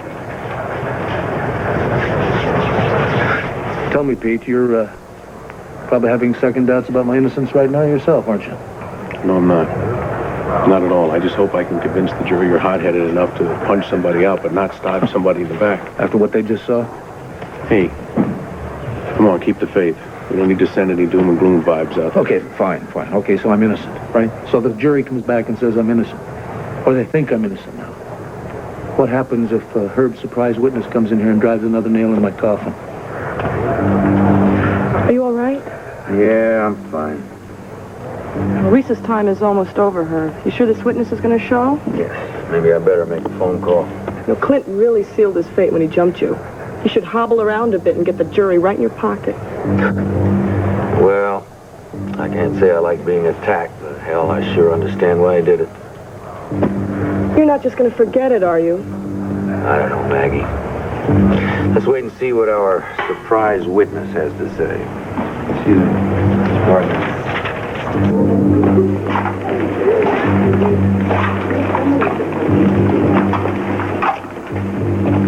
Hello, Nikki. Oh, Lita. Hey, kid. What you doing? Just taking Lolly for a walk. What are you doing? Oh, mostly thinking about my husband. You know, Clint. Trial. Here, hold Lolly. She'll make you feel safer and warmer. Okay. You know something, you're right. Lolly's a great comfort. Nikki, Hey, Rafe, how you doing? mind if we talk alone? Yeah, sure. Lita, I guess it must be time for Lolly's nap, huh? Okay, you're right. She's had a very long day. Vicki, this is, Vicki, wait a minute, mister. You got the wrong number here. It's okay, you can drop the Nikki act. This is Betty DeSalvo. She's replacing Mrs. Germain. Replacing her what? Yeah, I had to take her off the case for her sake. She's been working on a year-long drug investigation, and if she's there to make the call, or she could make it through detective. Don't worry, Mrs. Buchanan. I intend to stay so close to you. Nothing will happen. And if you don't see me, don't worry, I'll be there. Yeah, Betty's an excellent undercover, believe me. Now, Betty, if you'll excuse us, I have something personal to tell Vicki. Sure. See you later. Yeah. There's no easy way to tell you this, hon, so brace yourself. I just left the courtroom. It was in pandemonium. Herb goaded Clint on the witness stand till Clint got up and then tried to slug her. Oh, Rafe. Oh, Rafe, there's no way that the jury's going to overlook Clint's violent streak now. Exactly. We're going to have to do something absolutely drastic to help him. Oh, dear. Oh. Oh, dear. Yes, well, thank you very much for calling. I appreciate it. Dorian, are you in here? Yes, in the living room, Asa. My goodness, what are you doing back here? Ask your damn ex-husband subpoenaed me to testify against my own son. Your man can't go down to his spread in Texas with his grandchildren without the lowlights finding them. Don't tell me Kevin and Joey know about the trial. Let the good Lord know. They're not aware of any of this. We figure the prosecution must be having a tougher time than we thought if they need Asa. Obviously, he's going to be a hostile witness. Well, I'm going to tell you something, Woody. I'm not going to make that case, that's for sure. I don't think they're going to need you just now anyway. It seems as though Clint sort of wanted to, well, he got upset on the witness stand. He decided to try and rearrange my ex-husband's face. Did they have to drag him out of the courtroom? No, Herb talked the judge into letting Clint stay, but unfortunately the damage had already been done in the eyes of the jury. Asa! At least after you testify, Asa, they'll understand where Clint's temper came from. Indeed, and... What? Yes, I'm on my way, and Counselor, you're going to be very sorry for this invitation. Herb Callison minus an eardrum? I'm overdue at court. Now, after I dismantle that courtroom, I'm going to do the same thing to Tina's face. Hey, come on, that kind of threat's not going to help your son. Cool off, chill out. Dorian, what do we do to help save this family from itself? Frankly, Woody, I'm sick of trying. What you're doing right now is drastic enough. I know, but... why don't we talk in my room, huh?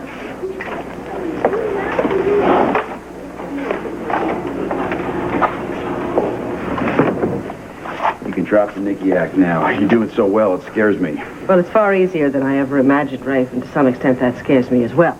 However, time is running out for Clint right now, and my faith that the jury will not convict him is weakening rapidly. I know, so what drastic step are you thinking about? Okay. Dr. Polk's killer has not made himself known, even though I have been pretending to be Nicky, right? So, how about if I set a trap and try and lure the killer out? How? I could sit in this room and I could play that song, I'll Be Seeing You, over and over again. Oh, like no way. Look, if this maniac gets off on killing people and playing that song, you have no idea what you might trigger. Maybe a kind of rage that Officer DeSalvo or you can't possibly control. I'm sorry, Vicki. It is too dangerous. I don't agree with you, Rafe. I really don't. So if you're not going to get me the tape, I'll just go to somebody else for it, okay? Clint's already beside himself with this whole scheme. If he knew about this... Well, you're not going to tell him, are you? Look, we don't have time to debate this now. Are you going to get me the tape or do I go to somebody else? Could Larry talk some sense into you? Surprisingly enough, Larry hasn't even been by to visit me. I just hope he's all right. All right. I'll discuss it with Officer DeSalvo. If she thinks she can cover you well enough, I'll get the tape for you. But if not...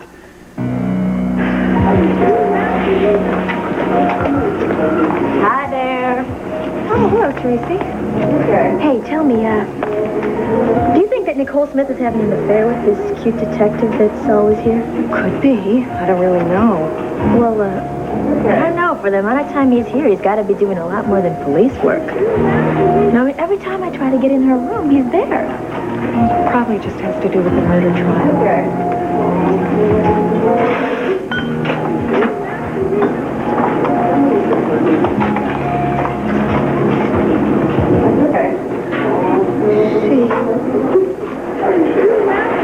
She's back, Wally.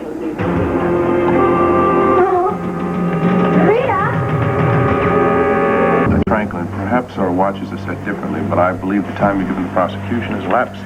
Indeed. Here he is now.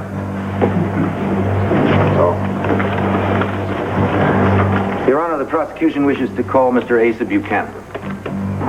Paul, Callison subpoenaed me. Judge, I'd like a word in private with you. I'm afraid not now, sir. Bailiff, would you swear in the witness, please? Forget it.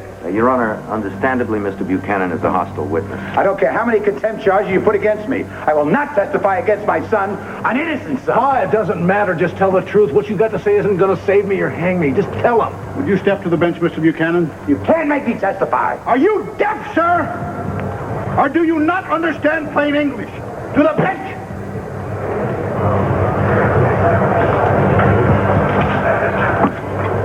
I don't appreciate having to raise my voice in my own courtroom. Your Honor, I am sorry. Somebody is trying to frame my son for a crime he didn't commit. I will not stand by and see injustice happen. That's what we're looking for here, is justice. Now look, I have a son too. I know exactly what you're going through. But believe me, if I were in your shoes, I would want to sit in that witness chair and tell this jury exactly what I thought to be true about my son. And what difference does that make to the prosecution, huh? Mr. Buchanan, in a court of law, there are two sides. There's the prosecution and there's the defense. They make their arguments. The jury is impartial. God knows I try to be. But we're all human. We're not perfect. This is the best justice system in the world. What we have to decide is the system better than our frailties? I think it is. What about you? Amen. Let's put the system to the test, Judge. Where's the Bible?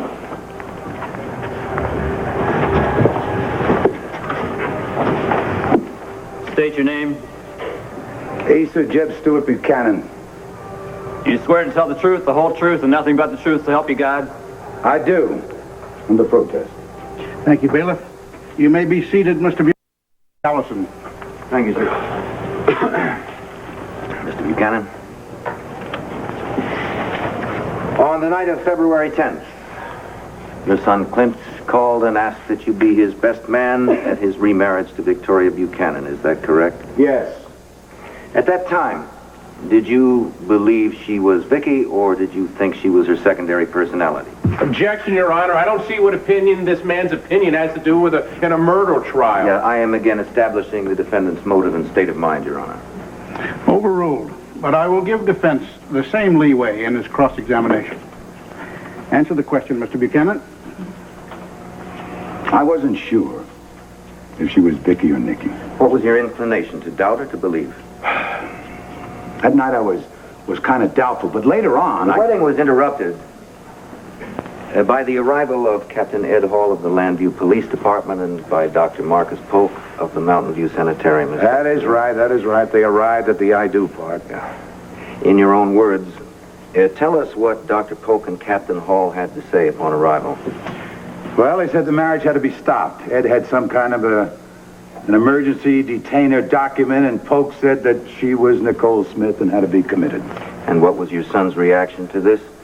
He was angry. What the hell do you think? How angry? Angry enough to make threats against Dr. Polk? Would you like the question repeated, Mr. Buchanan?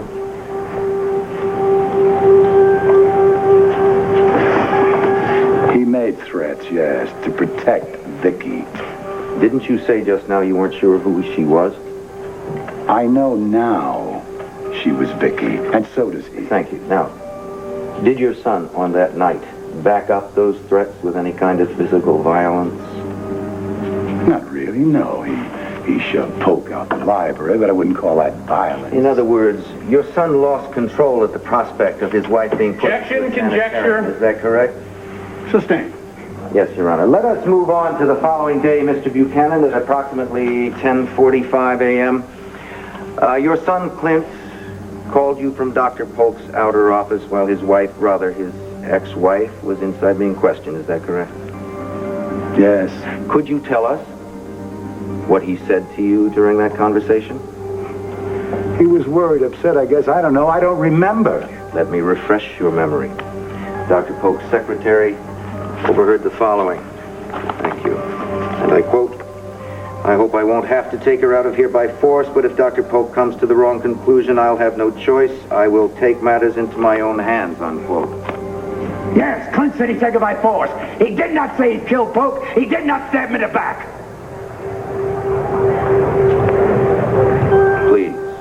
not elaborate. I answered your question. What the hell else do you want to know? Since you brought it up, let me ask you this. Would your son kill to protect his wife? Objection, Your Honor. The witness wants to speculate. I'm all for it. Objection withdrawn. Well, Mr. Buchanan? Yes. Clint would kill to protect Vicki. Thank you. He would not stab a man in the back. Order. He would not commit murder like some coward for any reason. There will be order in this courtroom, or I'll have it cleared. Your witness, counselor. I think this witness was a mistake now.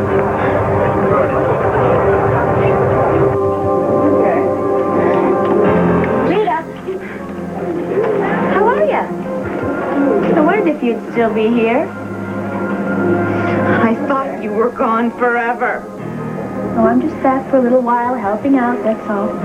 Some of the patients think I'm new around here. I'd like to keep it that way. Nicole Smith, for instance. She's not to know that I ever worked here before. Get it? It's very serious. Hey, you say hello to old Clint for me, all right?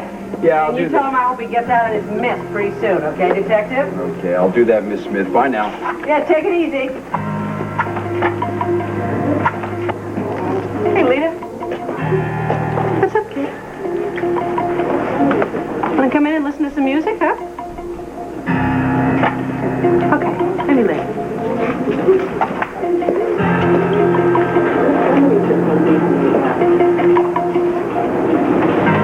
Remember what I said, Lita.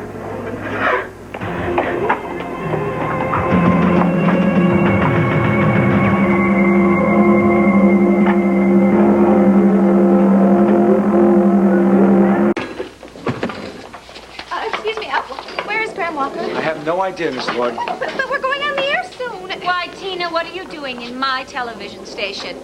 Dorian. Yes. I also hear you're going to be doing an interview? Yes, that's right. Graham Walker is going to interview me, and I'm going to get a chance to set the record straight. Oh, I'm so sorry to tell you this, but Graham Walker's been taken ill.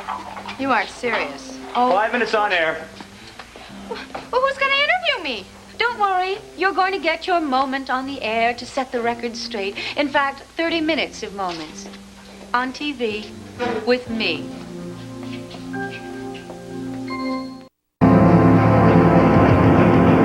Hey, hello there. Oh, you startled me. Sorry, I guess we don't know each other, huh? No, I'm new around here. I'm a nurse's aide. I'm Tracy. I'm Betty DeSalvo.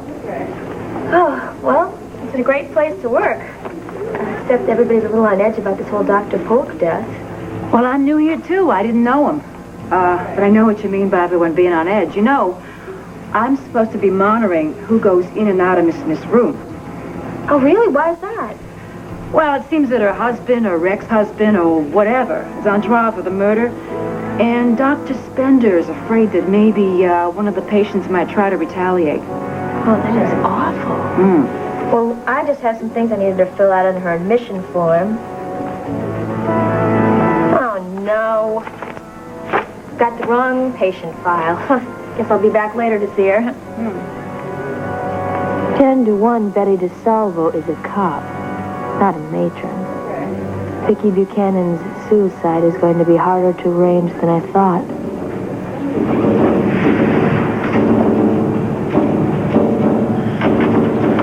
Mr. Buchanan, did you offer in any way to help your son get his wife out of the sanitarium? Yes, I did. That was on February the 10th, the night that the wedding ceremony was interrupted. Yes? And where did this conversation take place? In Dr. Polk's office. He was talking to Vicki. I stopped by to see what was happening. I told Clint to forget the rules and just take her the hell away from here. How did he react to that? He said it wasn't the Old West anymore, and he played by the rules. So it wasn't until later, when Dr. Polk ordered Vicki back to the sanitarium to continue the interviews, that your son started contemplating the idea of using force. Is that correct? That's right. Later that day, did you offer your son the use of a gun?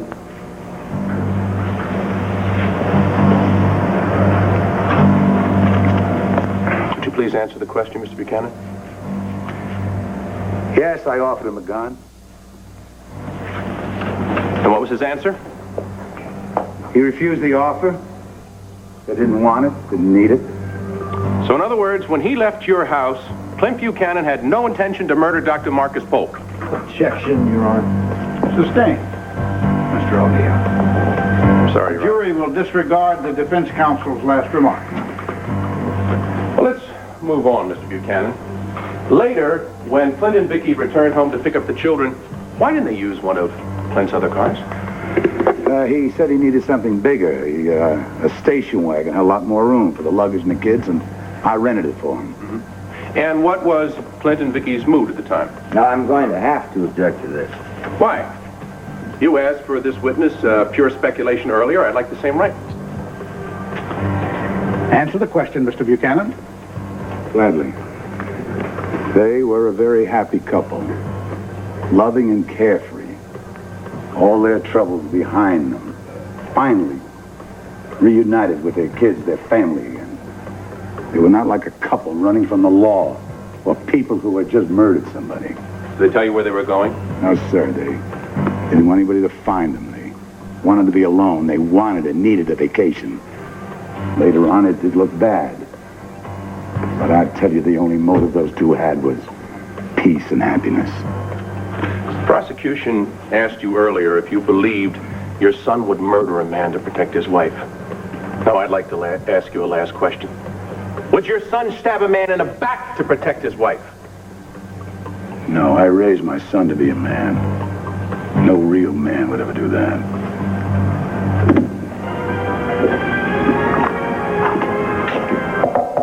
Yeah. Lita, hi, I was a little concerned about you before. I have something very important to tell you, and it's very scary.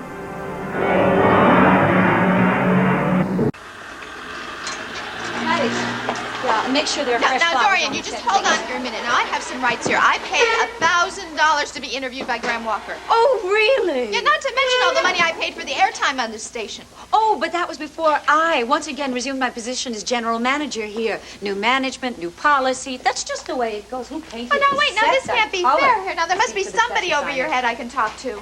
No, sorry. I'm the boss. Well, I'm not going to let you do this to me, Dorian. Forget it. I mean, if that's the way it's going to be, then I don't want this interview. Don't be a coward, Tina. And I want my money back. Sorry, but it's too late for a refund. So I suggest that you go ahead and you give your exclusive interview, as planned, with me. Otherwise, I'm just going to have to fill the available airtime by simply talking about you. Honey, what is it? She's back again. The bad one. Well, what do you mean? The nurse's aide. She told you she was new. Oh, the one with the blonde hair? You mean she's worked here at Mountain View before? Yes, when Nikki was here. Oh, I see. Why do you call her the bad one? She isn't very nice. And she makes fun of me and Lolly. Oh, that's awful. I hate her. Lolly hates her. We're both very scared of her, and you should be too. Thank you for the warning, Lita. She warned me not to tell you this. If you don't see me around very much anymore, please understand, Vicki, it's because of her. You poor darling. Thank you very, very much, Lita. You may have done a lot more than just warn me. Thank you. Let me just make sure the coast is clear, Okay.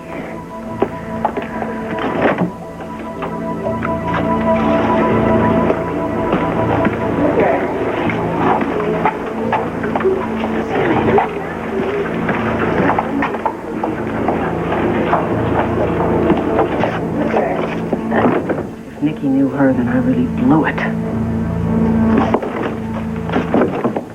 Hey, Mrs. DeSalvo, can I talk to you a sec? Yeah, sure. So not only do we have the concrete evidence, the defendant's fingerprints on the murder weapon, testimony from various sources that he began threatening Dr. Pope from the moment the doctor wanted to commit Vicki Buchanan and Nicole Smith. We also have Clint Buchanan's actions after the murder.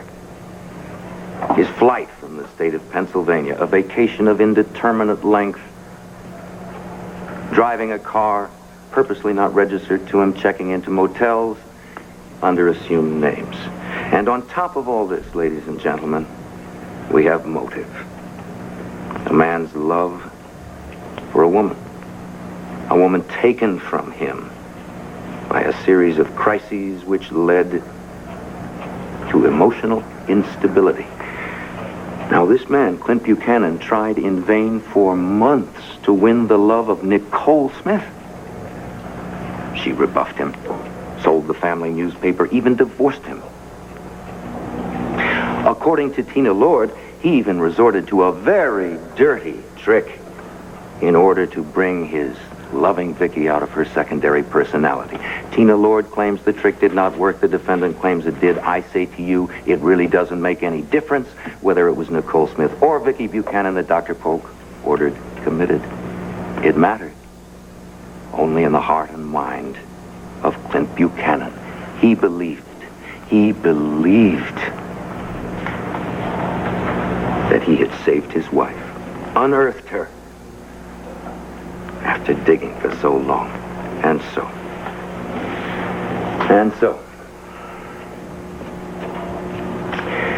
when Dr. Polk told this devoted, loving man that he was wrong, that his life could not and would not ever return to the happy times before the illness, he went berserk. For one brief moment, filled with agony and passion, the defendant lost all cognizance of right and wrong. On the table, a letter opener. The doctor, the man who had ripped his dreams apart, was turned away from him. Clint Buchanan grabbed that letter opener and plunged it into the back of Marcus Polk. Ladies and gentlemen, this is not just a chilling scenario. There is no room for reasonable doubt.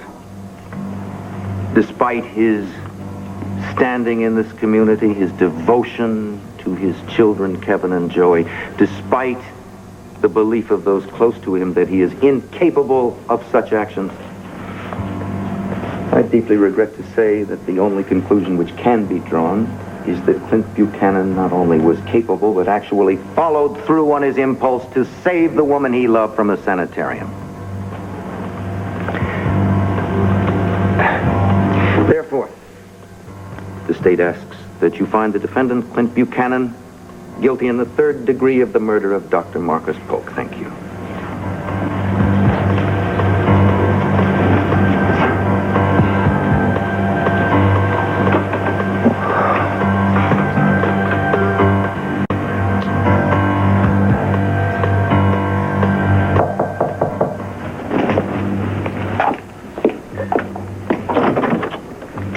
You wanted to see me? Yeah, come on in. Just wanted to say I was, kind of sorry, about pretending not to know you before. See, I gotta be real careful because the cops are in and out of here all the time, and I didn't know that you weren't maybe, a cop, because you pretended that we'd never met each other. No, I don't work with the cops. How come you acted like we never met? Those cameras and start talking about me. My lawyer is going to slap a suit of libel on you so fast. But Tina, I'm not going to make up anything about you. I'm certainly not going to lie about you. I don't need to. All I have to do is recite the events of the last 3 months. Documented events. It all speaks for itself, dear. What? Dorian?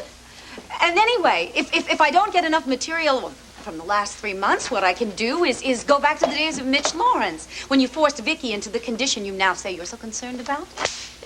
No, wait, I swear I'm going to... And if I still haven't filled enough airtime, I know I'll have a little contest with my viewers. They can all write in and try to guess what Tina Lord's deep, dark secret is. First prize, 1 week with Tina Lord. Second prize, 2 weeks with Tina Lord. Excuse me, Dorian, Miss Lord, places, please. Thank you so much. By the way, everybody, it is so good to be back home.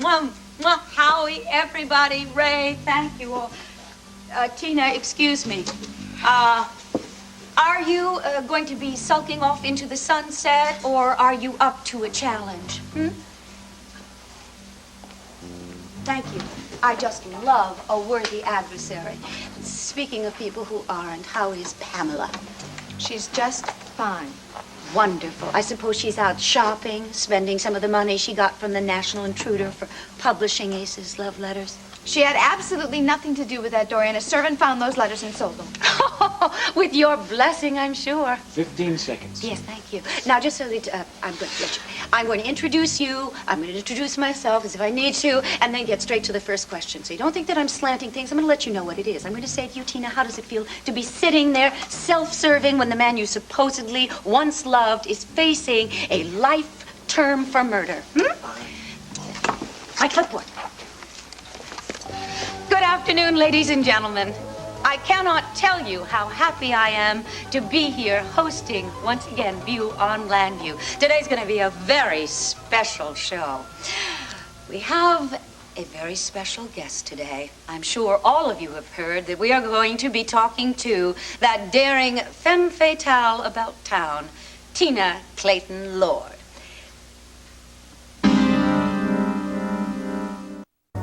I wasn't sure if you were Vicki Buchanan or Nicole Smith. And so I decided since you didn't know me, you were probably Vicki. Oh, yeah, well, you know, the cops keep wondering that, too. Which one of me was there when old Pokey got killed? You know something? They were wrong. It was really Vicki that the good doctor was going to commit. I mean, I'm sorry he died and all that, but, you know, at least it brought me back, and I'm back for good. Oh, well, that's good. It's good to have you back. Except it's going to be pretty hard for you to get out of here now, isn't it? I can handle it, don't worry. Lunchtime. Oh, great, I'm ready. Well, we'll be seeing you. Talk to you. Yeah, listen, I'm glad we straightened it out, you know? Okay. Well? I don't know if she's telling the truth or not. I mean, she's very frightening to Lita, but I don't know if she's a killer. Oh, by the way, here's a tape that Detective Gerritsen dropped off. Okay, thank you. I'm telling you, if I'll be seeing you doesn't draw out this killer, then maybe this whole theory is dead wrong. Oh, Clint, I'm trying.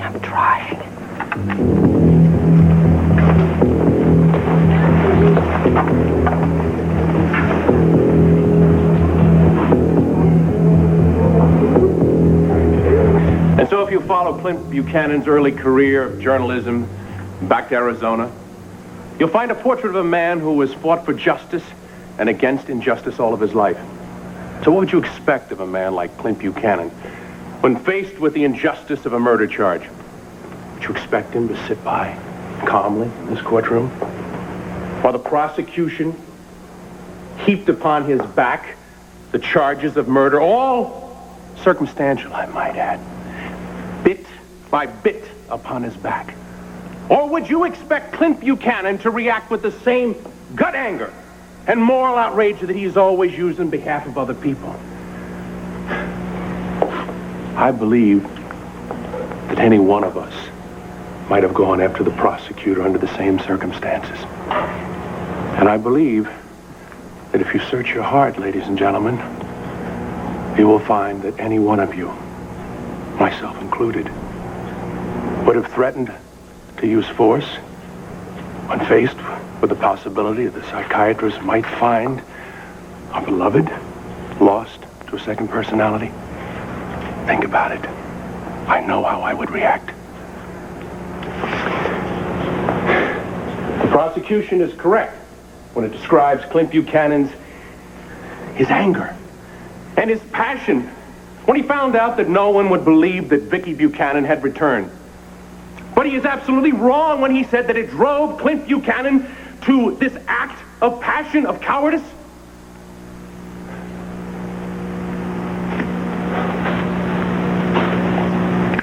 The prosecution would ask us to believe that Clint Buchanan, who allegedly had lost all control, stabbed Dr. Marcus Polk in the back.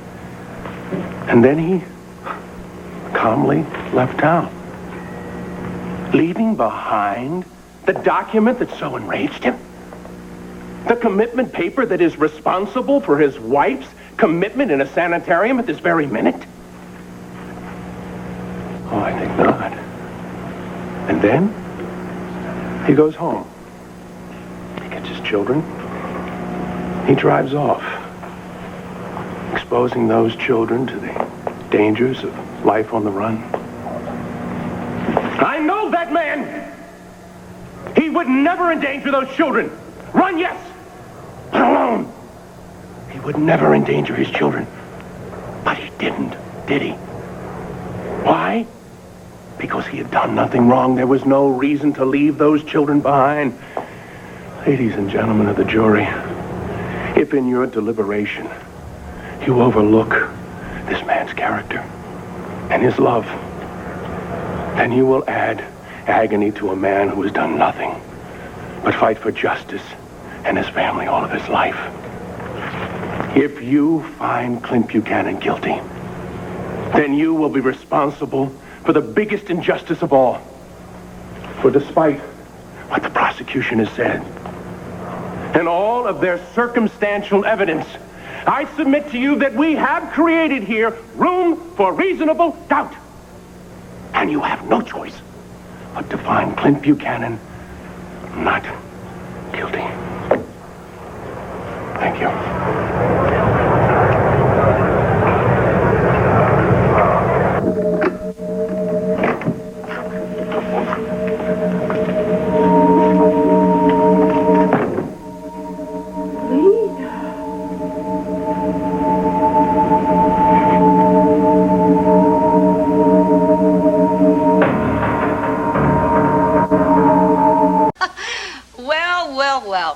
It seems as though our guest didn't want to be interviewed after all.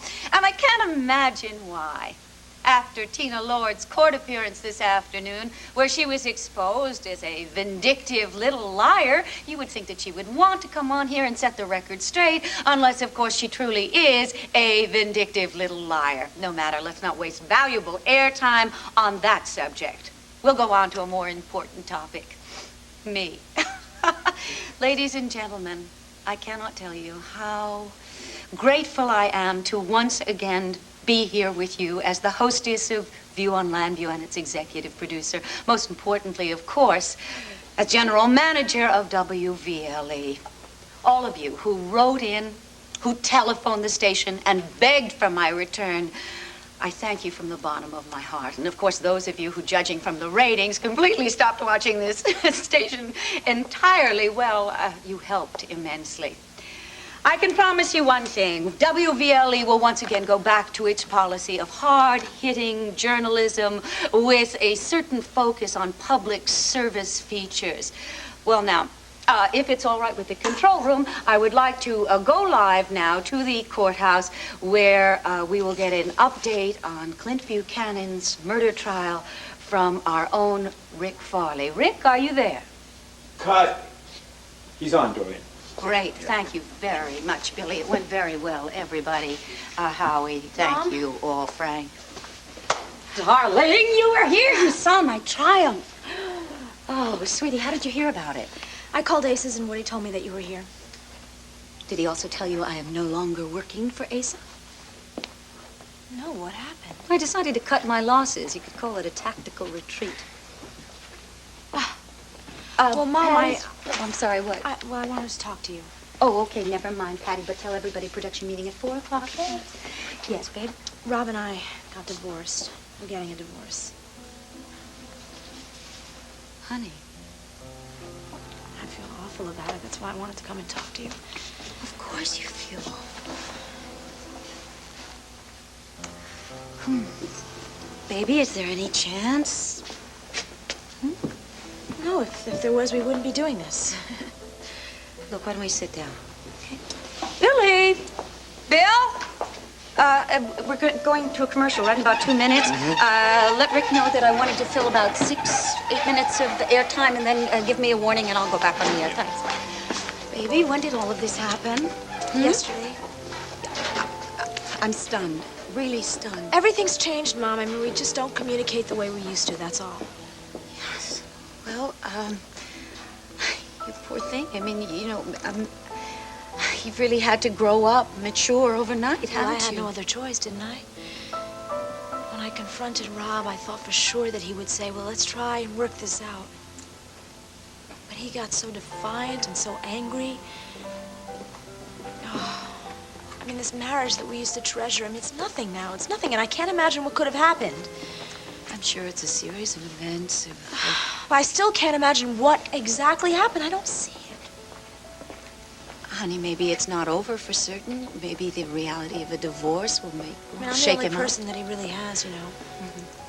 Since his mother died and his father might as well be dead. Who else is going to be there for him? Listen to me. It's okay. You can let down. It's all right for you to be heartbroken if you want, but eventually you're going to have to stop worrying about Rob and start thinking about yourself. Now then, have you talked to Herb? Is he going to handle the divorce for you? No, I got another lawyer. Somebody who's neutral. And, I haven't told Dad about it yet. I know he'll try to talk me out of it, but everything's already in motion.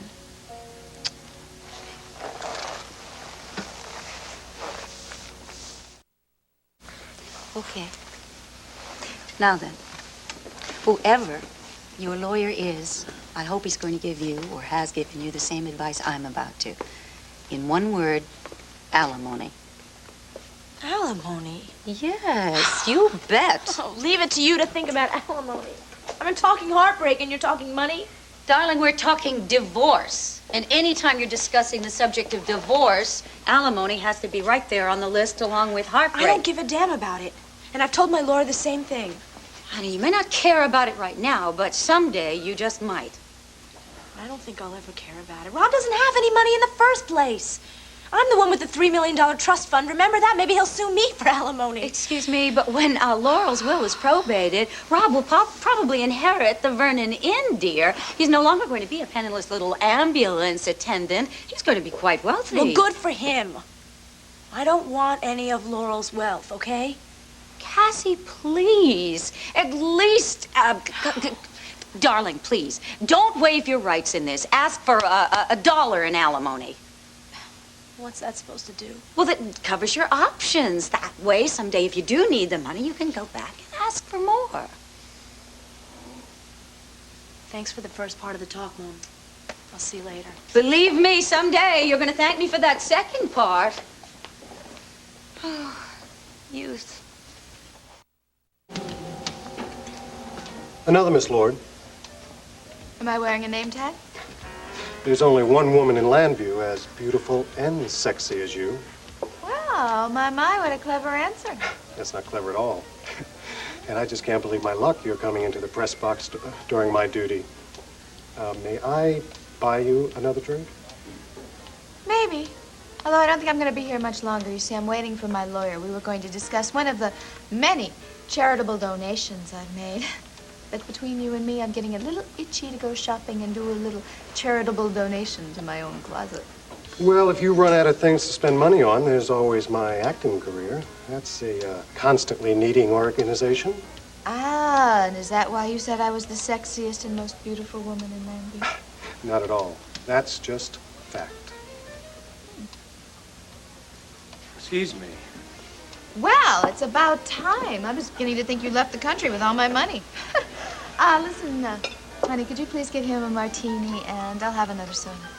Whatever you wish. Thank you. Flirting with the help on my back is turned, huh? Oh, please. Unemployed actors are hardly on my list of eligible men. Now, where have you been? At the bank. Transferring more of the Lord money into your Swiss account. That is, just in case things go a little sour for you. And by the way, what happened with your interview? I turned on the set right after you were scheduled to go on. Well, I walked out.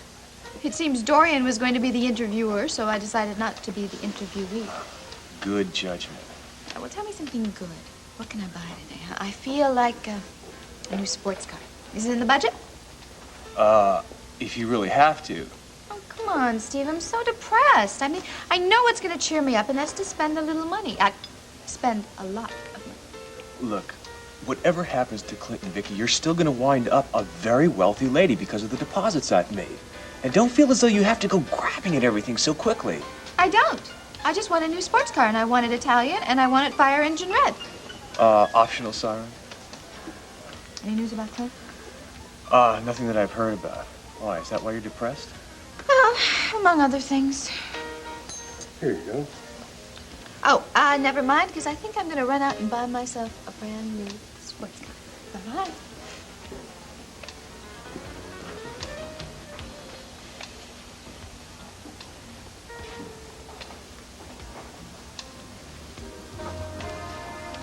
Oh, waiter.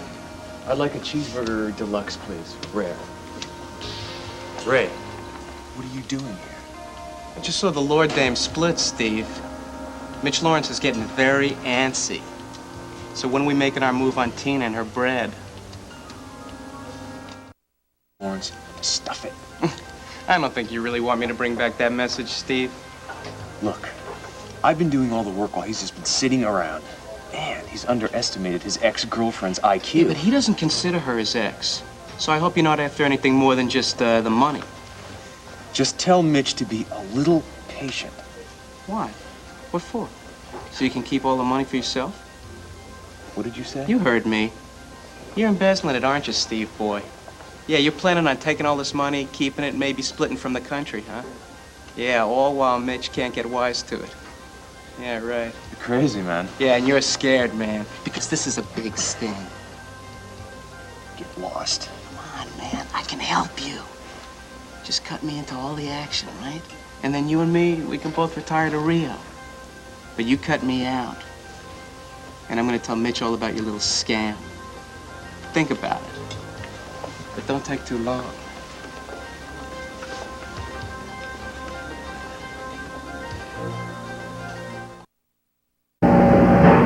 Oh, my Lord, Leda. Who did this? Someone hurt Lolly. Is she dead? No. No, of course she's not dead. Look, see? She's better already. She's feeling much better. And, I tell you what, we can sew her up. And then she'll be fine again. You're sure she'll be all right? Oh, yes, I promise you, she'll be just fine, honey. Leda, do you know who did this? I only think I know who did it. I mean, I went to therapy. They won't let me take Lolly to therapy. And when I came back, she was on the floor. And that nurse's aide, did she know you'd come in to see me? She never liked Lolly. I tell you what, I'm going to get an attendant to take you back to your room, okay? And I'll tell you why. I think that Lolly needs to rest, okay? Oh, we're going to sew her up. But a little bit later, right now, she needs to go to bed. She needs a nap, okay? I've always taken care of Lolly. I've never let anyone hurt her the way I used to be hurt. Now I can never let her out of my sight again. Come on.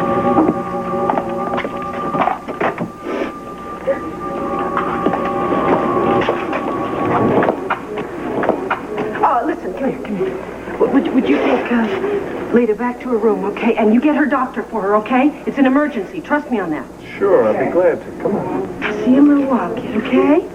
You take it easy.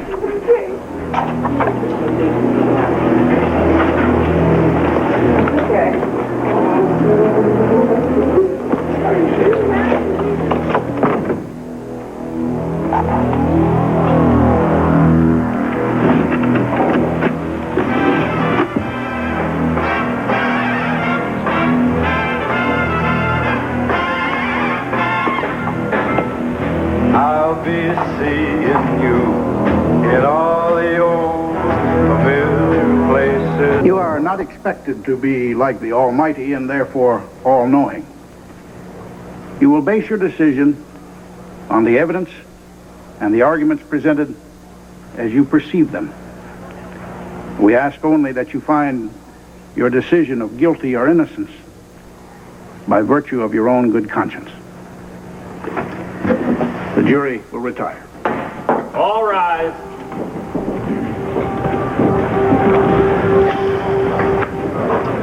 Well, Counselor? It's the hands of God now, Clint.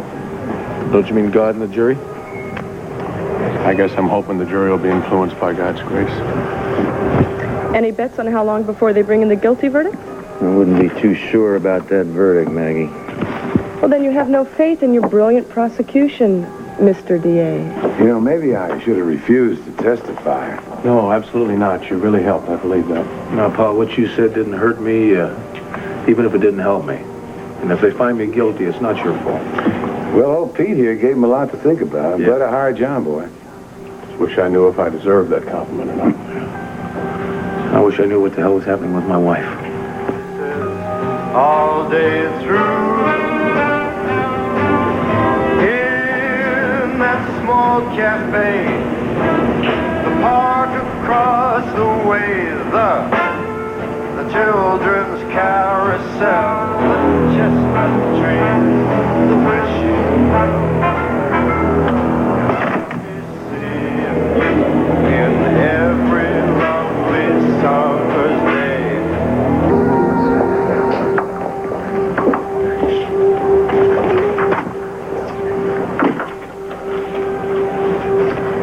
How about a late lunch, Herb?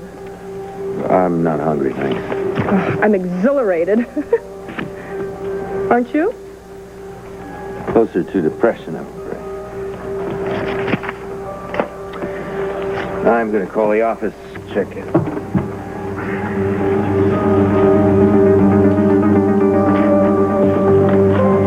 I know that look, no fireworks.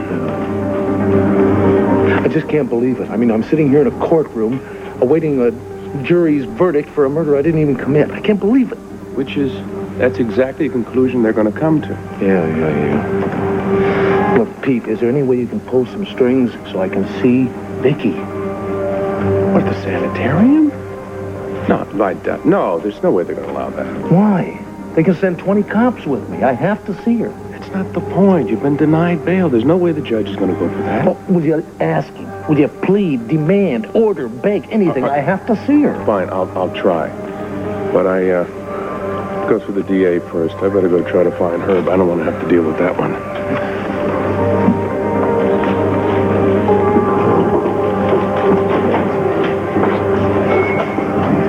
Clint. Oh, Rafe, have you seen Vicki? Yeah, she's okay. Don't worry. Don't worry, Rafe. This is a matter of life and death. I have to see my wife.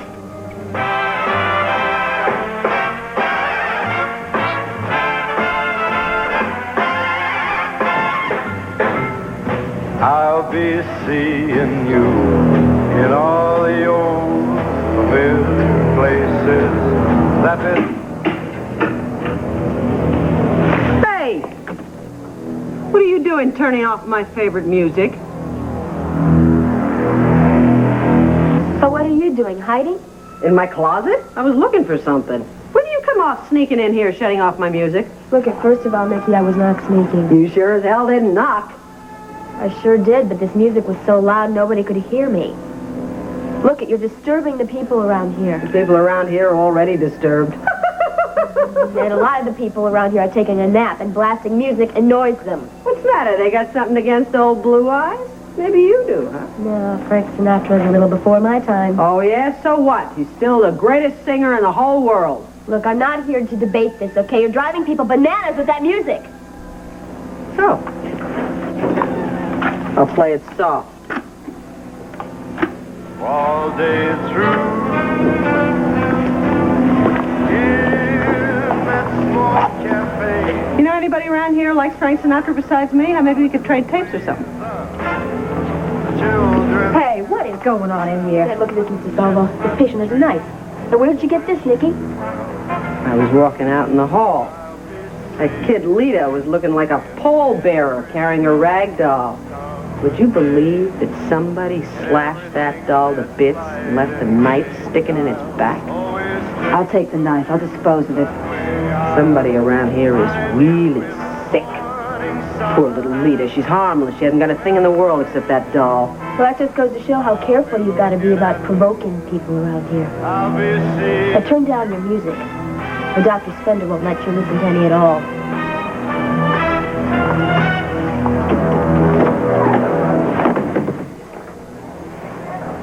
Mrs. DeSalvo is a watchdog. Got to get rid of her before I get Vicki Buchanan.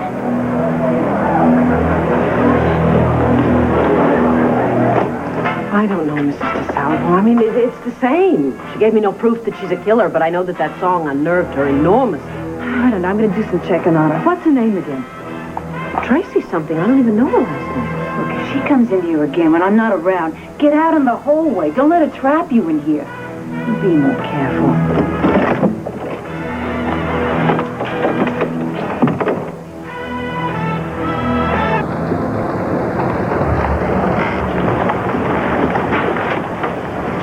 Well, how do you think the summations went? Did Pete get through to the jury? Who the hell knows?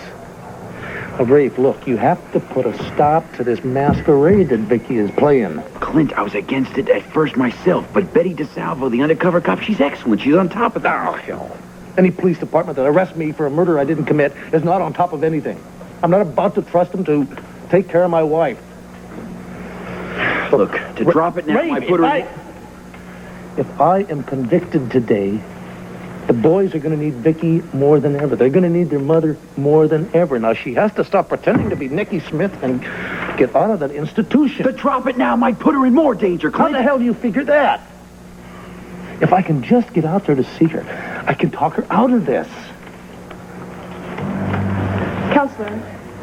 Listen, the judge is considering your request to see Vicki, but I really don't think he's going to go for it. Well, convince him. Will you just cool down? Do you want something? Yes, you were talking to Judge Franklin? Yes, I was. He was, I want to know if he'll let my client see his wife. Are you out of your mind? That would never be allowed.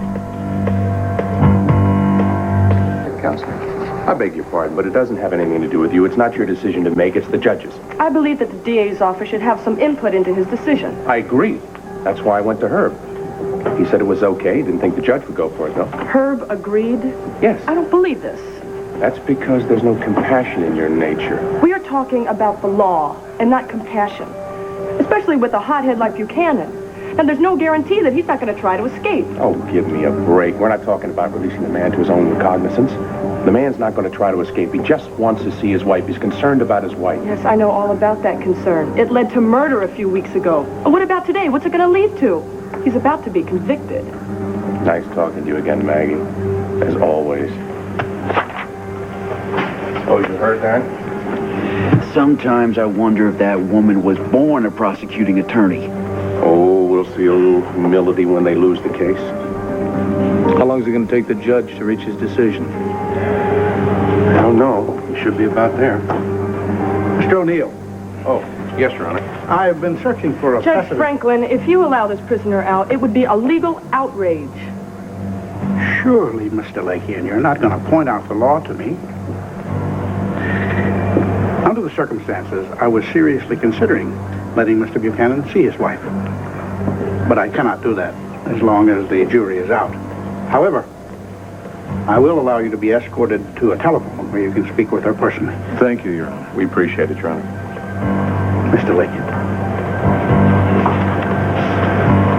Well, get me to that phone, will you? Sheriff? Yes.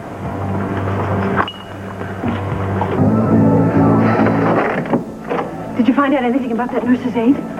Wait, I was trying to inquire, and they gave me a phone to give you. You got a call from your husband. My husband? Yeah. Oh, my God, that must mean he's innocent.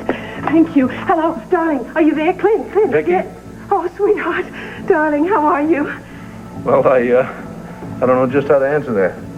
Has the verdict come through? No, not yet. However, Pete says that the longer they take, the better my chances are. Are you there? Yes, I'm here. I'm just a little disappointed. I was so hoping when you called that you would be free. Well, I was hoping to get permission to come see you, but apparently that would take an act of Congress. At least they let me use the telephone. How are you? I'm miserable. I'm missing you so much and the children so much. Other than that, I guess I'm fine. Sweetheart, I want you to listen to me a minute. Mm-hmm. I know what you're doing, and I know why you're doing it. You're doing it for me, but as soon as you hang up the telephone, just the moment you hang up the telephone, I want you to stop pretending to be Nikki Smith and stop trying to find the killer. Now, will you do that for me, please? don't ask me that. I'm not just asking you, honey. I am begging you. I don't know how to convince you that I know what I'm doing. And I know that you are in danger. Yes, I am in danger. I am in danger of living my entire life without you. Our children are in danger of losing their father to prison. Vicki, honey, your very life is in danger. Now, look, I want you to think of Kevin Joey if nothing else. Sweetheart, I'm being very careful, and I have police protection. Damn it, Vicki! I'm sorry, honey. I swore I wouldn't lose my... It's all right. I understand the pressure you're under. The pressure I'm under is just being compounded by you using yourself as bait for some killer. Oh, honey. Now, look, Vicki, if I, by some chance, am convicted... No. That means that Kevin and Joy are going to be without a father and a mother unless you get released from that sanitarium. Now, you started pretending to be Nikki, and apparently you have been very successful. Yes, I've been very successful. All right, then just turn it around and go the other way. What? Now, go the other way. I want you to tell Dr. Spender that you have reverted to being Vicki and convince her to let you go so you can get back to the kids. Sweetheart, I am so close to finding out who the killer is if I don't know it already. Who? I can't tell you until I'm absolutely sure, but I know if I can do this for another day or two, I will have the answer. Vicki! Honey, what if the killer figures out what the hell you are doing and gets to you before you get the evidence? Now, please don't make me worry more than I already am. You're trying to win this argument through guilt, you know. I'll win this argument any way I can to keep you from ending up dead. I'm sorry, darling. No, I won't do it. It's just like the long, hard Nikki days when everybody told you to give up. Well, you loved me too much to stop. I love you too much to quit now. I'm sorry. How in the hell do people as stubborn as we are even end up together? It wasn't easy, as I recall. But I am determined that this separation is going to be temporary.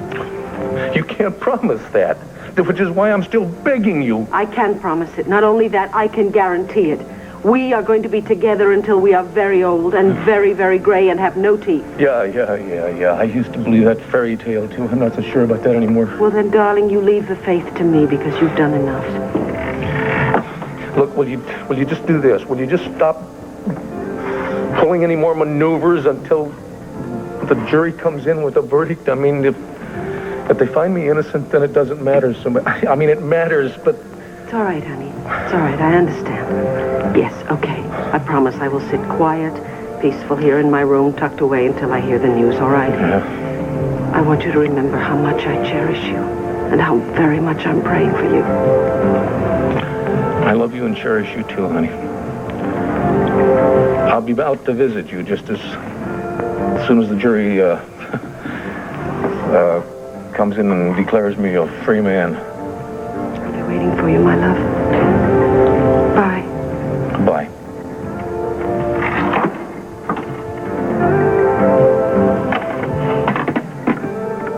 The courtroom is the quietest place around here at the moment. Come on. Thank you. Thank you very much. Excuse us. Grab my chair. Oh, all right. But I spoke to my reporter, my WVO reporter. He said that Clint doesn't have a prayer of getting an innocent verdict. Well, I had a lot to work with, darling. He's just drowning in the evidence against him. Yes, and you did everything you could to help hold him under. I'm sorry. I mean, I know that you really didn't want to take this It's case. very difficult. Herb, honestly, why didn't you just disqualify yourself? What, lead him to that assistant of mine? Talk about oratorical killer instincts. That lady has notches on her tongue. And, of course, it'll do your career a lot of good I to did get not a solid... take this case for my career. All I can say is I hope that you can manage to put together something that resembles a friendship with the Buchanan family in the future when it turns out that you've been wrong. Yeah, if I've been proven wrong. Okay?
Again.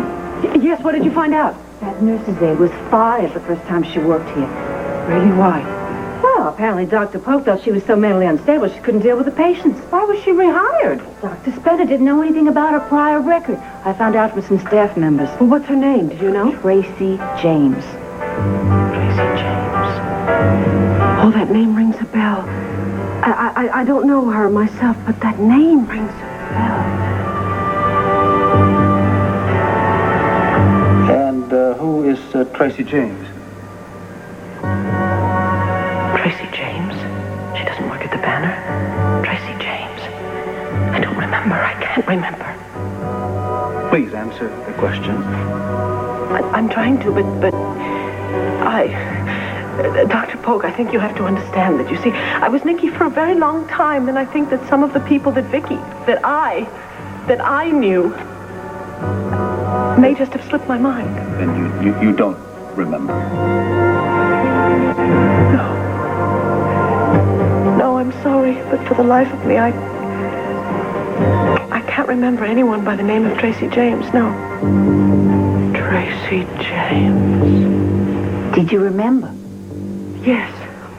Yes, Dr. Polk mentioned her to me. He told me that it was somebody that only Nicky could have known and not me. So you see, it's entirely possible if she did work here before that Nicky would have heard her playing that song at night. And the file that you mentioned that Dr. Polk picked up from his desk, we all assumed it was a patient file, but maybe it was Tracy James' employment file.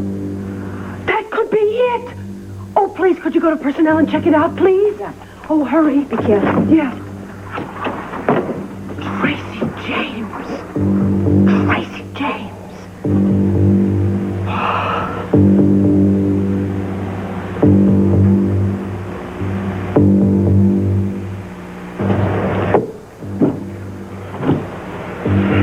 Be seated. None of the jury will look me in the eyes, Pete. Doesn't mean anything. Ladies and gentlemen of the jury, have you reached a verdict? We have, Your Honor. Would you read your verdict to the court? We find the defendant, Clint Buchanan, guilty of murder in the 3rd degree.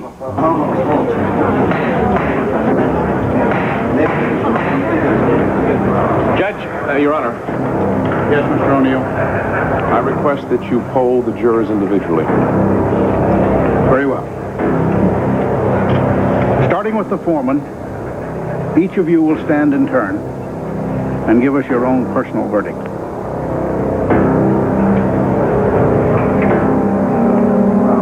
Guilty, Your Honor.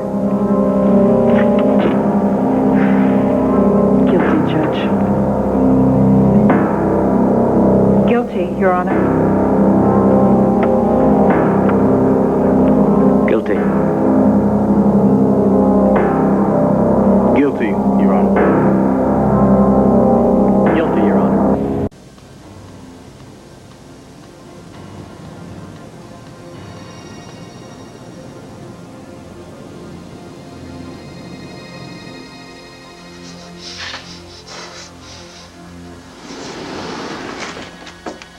Sorry you missed lunch, Larry. I stopped by the deli, picked you up a roast beef sandwich. Not bad. Where have you been? The sanitarium. But I don't want to talk about that right now. Did you hear anything about the trial? Oh, yeah, your friend Buchanan is sweating out his verdict right now. He's going to be guilty. I made sure of that. Now go ahead, eat. Look, Tracy, I got a fever, and I think this wound is infected. And you got to do something about getting me to a hospital. Larry, I can't let you out of here. Now, do not ask the impossible, okay? No, you contradict yourself. You tell me you love me, and then you kidnap me here, and then you shoot me, and now you're willing to let me die? What else is dying, Larry? That love. You know, I don't even trust you anymore. You keep pretending that you've gotten used to the fact that you're mine, and then you pull something. Yeah, I'm losing my patience with you. All right. Look, I think you're expecting too much, Tracy. It's just too much for me to absorb and to adjust to. Well, I always expect a lot out of the people that love me and then betray me. Okay, fine. Why don't we talk About your past. Talk about your parents who died when you were young. I mean, if I could understand something about them, maybe I could understand about you. Look it. I don't want to hear about these words, okay? I can tell in your face right now that you just think I'm some kind of a nut. Some kind of a nut who's a random killer that goes around killing everybody. What you really want to know is how I can kill so easily now, isn't it? I want to hear the whole story. Well, I don't have time. I have too many problems. Well, what problems? Things I thought would be clear by now. But, I'm running into some tricks that I didn't expect. Yeah? What? Yeah. I don't want to tell you because, I think you're going to get upset again. No, I won't. I promise. I'll try to keep calm. And look, if you tell me, maybe I can come up with some ideas and help you with whatever it is. Oh, you will, huh? Yeah. You're going to help me plan to kill Vicki Buchanan without getting caught? Come on, Tracy, you can't continue doing this. The police are going to catch on. Police are jerks, Larry. They just look at the evidence that was left behind, evidence that always points to somebody else. Laurel, for instance, it was Ivan Kipling, right? Ditto with my Aunt Ramona. Dr. Polk. Well, Clint just got a little carried away. Who's going to take the rap for Vicki? Oh, well, I didn't tell you that, did I? That poor, distraught woman was going to commit suicide. Oh, my God. It's a real challenge. You know, she's trying to catch me at the sanitarium. She's doing a reasonable job of it, too, but she only suspects me. Tracy. So that's all, and I can maneuver around. Look, for the love of God, let me help you, please. If you let me go, I will do whatever is in my power to see that you don't go to jail. And maybe after years of therapy, you'll be all right. Oh, Larry, I do not need therapy. What I need is for people to clear the way of happiness for me. That's all that I ever wanted, Larry. Happiness. Is that really that much? You know, everybody else gets it. Everybody else. Every single person, but not me, not me. I never do. Look, Tracy. Look. Tracy, you love me, right? Of course I do. Okay, all right. Now, the love process is giving and taking. And right now, I need something from you. And if you give it to me, well, maybe there's a future for us. What? Tracy, don't kill Vicki. Tracy, you can't do it. You just can't. If you do, I'll never be able to believe you. I won't be able to believe you, that you're capable of love or sadness. Larry, you are losing it again. Well, what choice do I have? Right? Look, if you disagree with me, you threaten me. Larry, I love you. And I am capable of love. If I weren't, then I wouldn't have suffered all the heartache I have in the past. Well, I am sick of suffering, Larry. I'm sick of losing. No, I don't believe it. If that were true, you wouldn't go around cooking up another insane plot. I am not insane, Larry. You know, you're just like my Aunt Ramona, you know that? You pretend that you care about me. You pretend that you love me the whole time. All you want is to get me to another shrink, to put me away someplace. Tracy, you can't go around killing people for the rest of your life. I only have to kill one more. Vicki is my only threat. Everybody is looking for the killer, right? And the closer they get, the more you're going to have to strike out again. Tracy, for heaven's sake, please, don't do it. Don't. You got to listen. Oh. Knock it off. I'll just take a couple steps back. God, Larry, I love you. I just don't want to hurt you, please.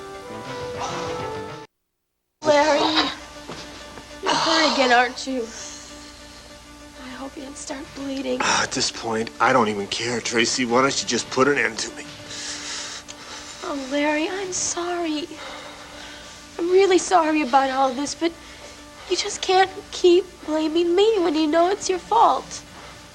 When is my fault? Larry, honey, if you would have loved me when I was a patient, none of this would have happened. I wouldn't have had to kill anybody. I am a jerk for not seeing the logic of that. Well, it's Vicki's fault, too. Because she loves Clint as much as I love you, and she's just as determined now. She would stop doing what she's doing. I'd stop doing All right. Why don't you call her? Let me talk to her. I'll try to convince her to stop. No, look, I don't even want to talk about this anymore. Get it? Oh, wait, Tracy. Okay, look, I have too much on my mind. I need to think things over right now. Tracy. Look, just eat your sandwich, okay? I'm gonna go upstairs, see if there's any antibiotics in the medicine cabinet.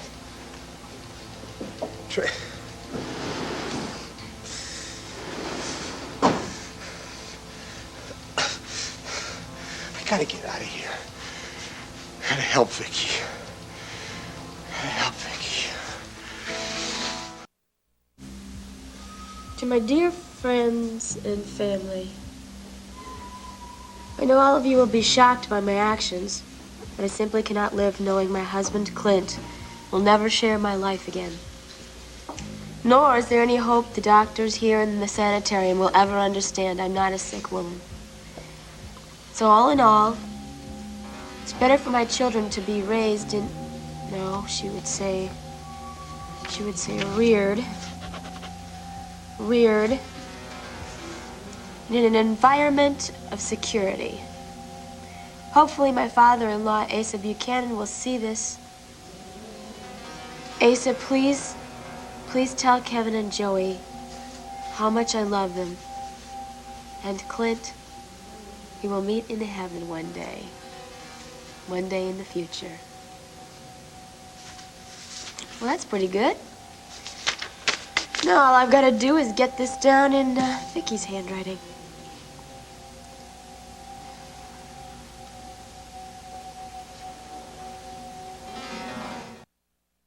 You gotta come in for breakfast. I'm not hungry. Come on, you can't let it get to you like this.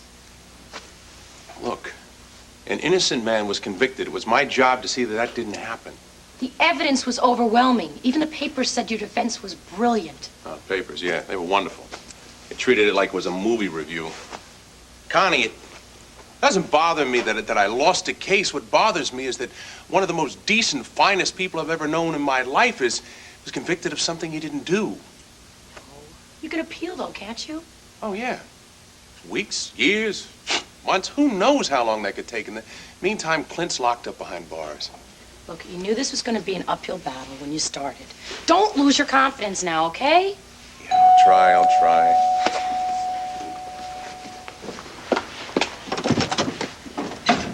Hi, I'm Maggie Delakian, the assistant DA. Is Pete O'Neill home? You can tell him that this is not about business. Helen, Hey, Josh. you on private duty upstairs? Yeah, right. No, I brought some of Lisa's work-study material home last night by mistake, and so I figured I'd drop it off on my way to the hospital. Maybe run into Rob while you're here? Rob? Does he live here? Oh, yeah, he owns it, every square inch of it. Rob owns the Vernon Inn? As soon as the papers get signed, his mother left it for him in her will. Wow, I don't believe it. Why does he keep working at the hospital then? Beats me. If I could run a place like this, man, what I could turn it into. Excuse me. Ah. Do you two make it a habit of talking about other people's money? Lisa, Ellen was just here to return this folder.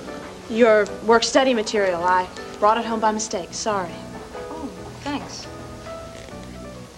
I'm surprised, though, that you remembered. Being so busy comforting a married man. Hey, after wait a all. minute. Hey, wait a minute. Cassie and I are good friends, okay? And she and Rob are having a hard enough time without you butting in. That marriage was falling apart long before I came along. Yes, really. So, Lisa, mind your own business. I beg your pardon. Lisa, hold on. Wait a minute. What is wrong with you? She came to do you a favor. Oh, yeah, and you did her an even better one, right? You decided to tell her all about Rob so she knows that her catch has a nice fortune sitting in his lap. Look, some Great. people think about more than just money, Lisa. Oh, like you, huh? Look, I got very excited about Rob's good luck. That's all. Me, I am doing fine. I got a great job, a good future. Yeah. I just came here today because what I don't have enough of is free time. I value that very much. And I wanted to ask you to come to lunch with me. How about it? Me? Yeah. Well, you are quite the silver-tongued fox, Dr. Hall. Okay, well, how about it? I mean, we rarely find ourselves off duty. We have this free time. I'm afraid I have all this to plow through. I don't think so. Come on, do that this afternoon, and I'll help you with that stuff. Let's go out and have a real exciting day. You'll help. You win. Just give me an hour to pull myself together, okay? Lady, that's one thing you don't need time for. Hey. You better watch that, huh? Just be careful, because I might start believing you.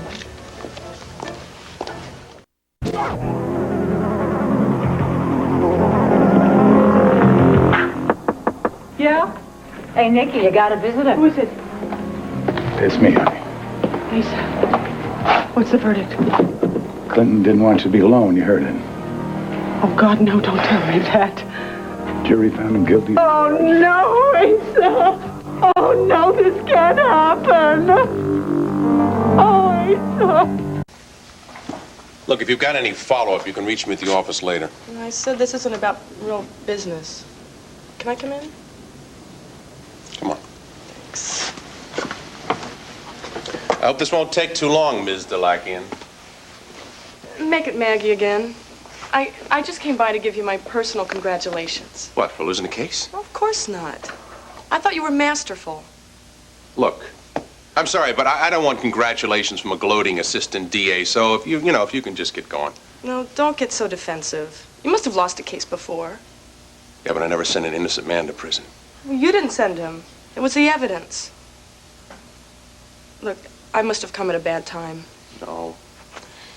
Did it again, didn't I? Maggie, can I offer you some coffee or some tea or something? No, thank you. Connie O'Neill. I'm Pete's niece. Oh, how do you do? Good. You must be very proud of your uncle. Yes, I am. I've just been trying to convince him of that. He shouldn't need any convincing. You were great. Just great. Herb and I thought that you were just going to convince the jury by your compassion alone. Thank you very much. Maggie, can we please drop it? Okay, I also came by to apologize for the first time we met. You mean our little fling at Elmo's? Whoa, I never heard about this. Oh, he's probably too annoyed with me. Everything was going along fine, and then I started asking questions about his defense strategy. Will you cut that out? I mean, I just thought she was a beautiful woman, not the opposition. Well, it wasn't a setup. I was just curious. Okay, it was my own fault that I didn't let you know who I was. But look, you've already blasted me for that, so can't we make it a truce? Yeah. As I remember, there was some interesting conversation before it hit the fan. Well, maybe we can just pick up where we left off.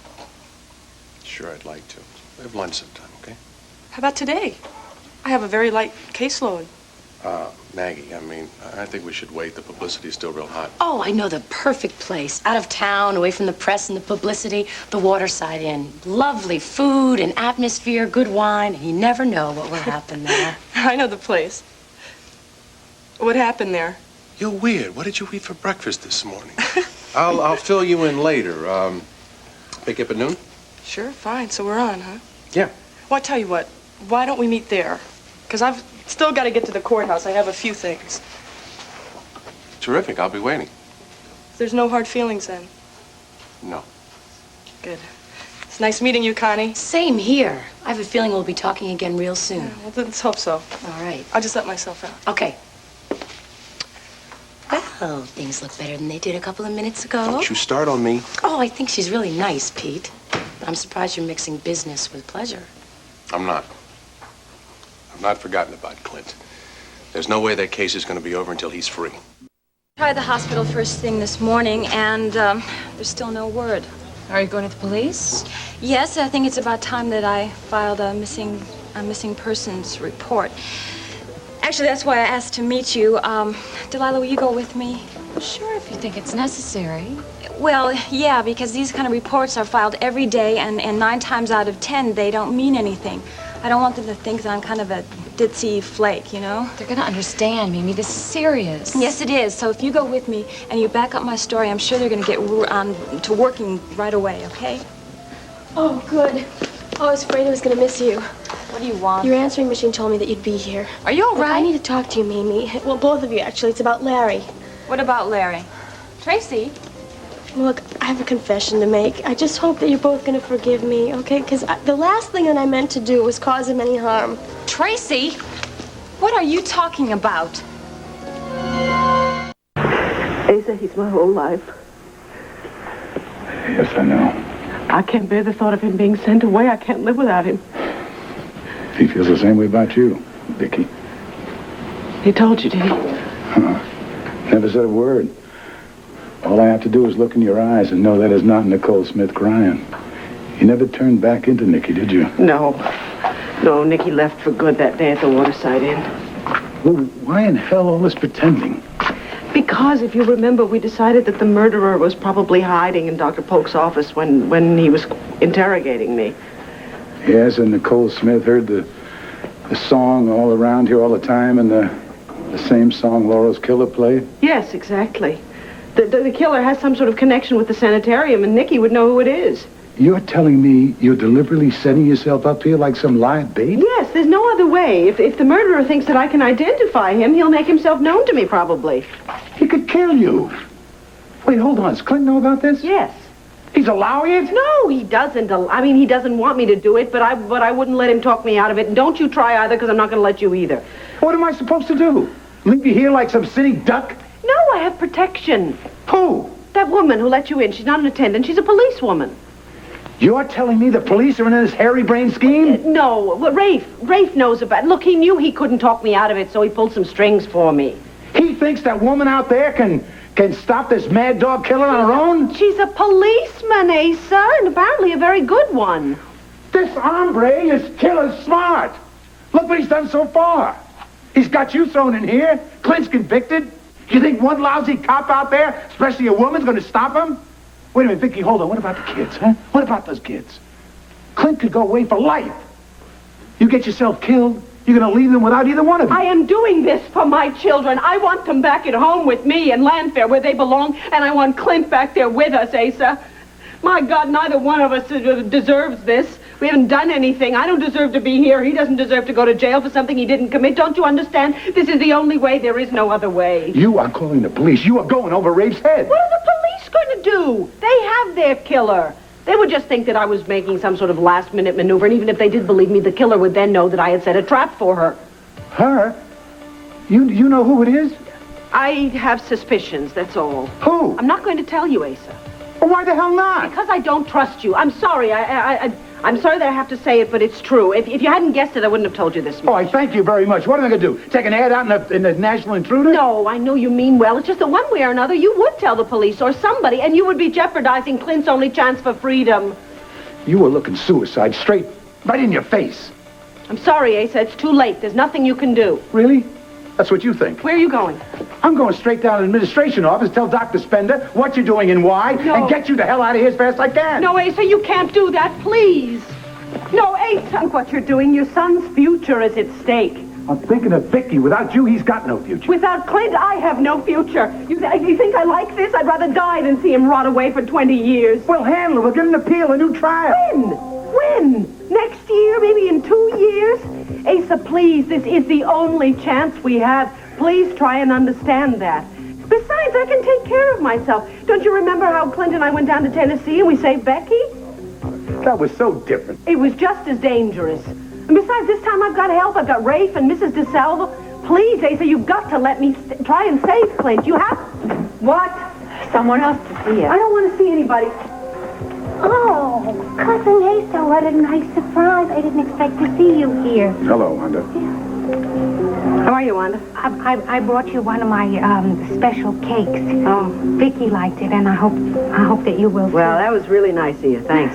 And I brought you some flowers. Do you have a picture or something for you? I'll get you. Don't go to a lot of trouble, or and... No, it's my pleasure. Oh. I was thinking about you all morning. I realized you must be so upset with Clint for the conviction. Oh, Cousin Asa, isn't there anything you can do? I'm trying, Wanda. But it's so unfair. Yeah, you're telling me. Clint's one of the greatest guys I know. But we don't know what the judge is going to do. The whole case is up for grabs, right, Asa? I've had enough of this. No, wait a minute. Where you go? Don't do anything dumb. If anything dumb is going to be done around here, it's not going to be done by me. Asa, please.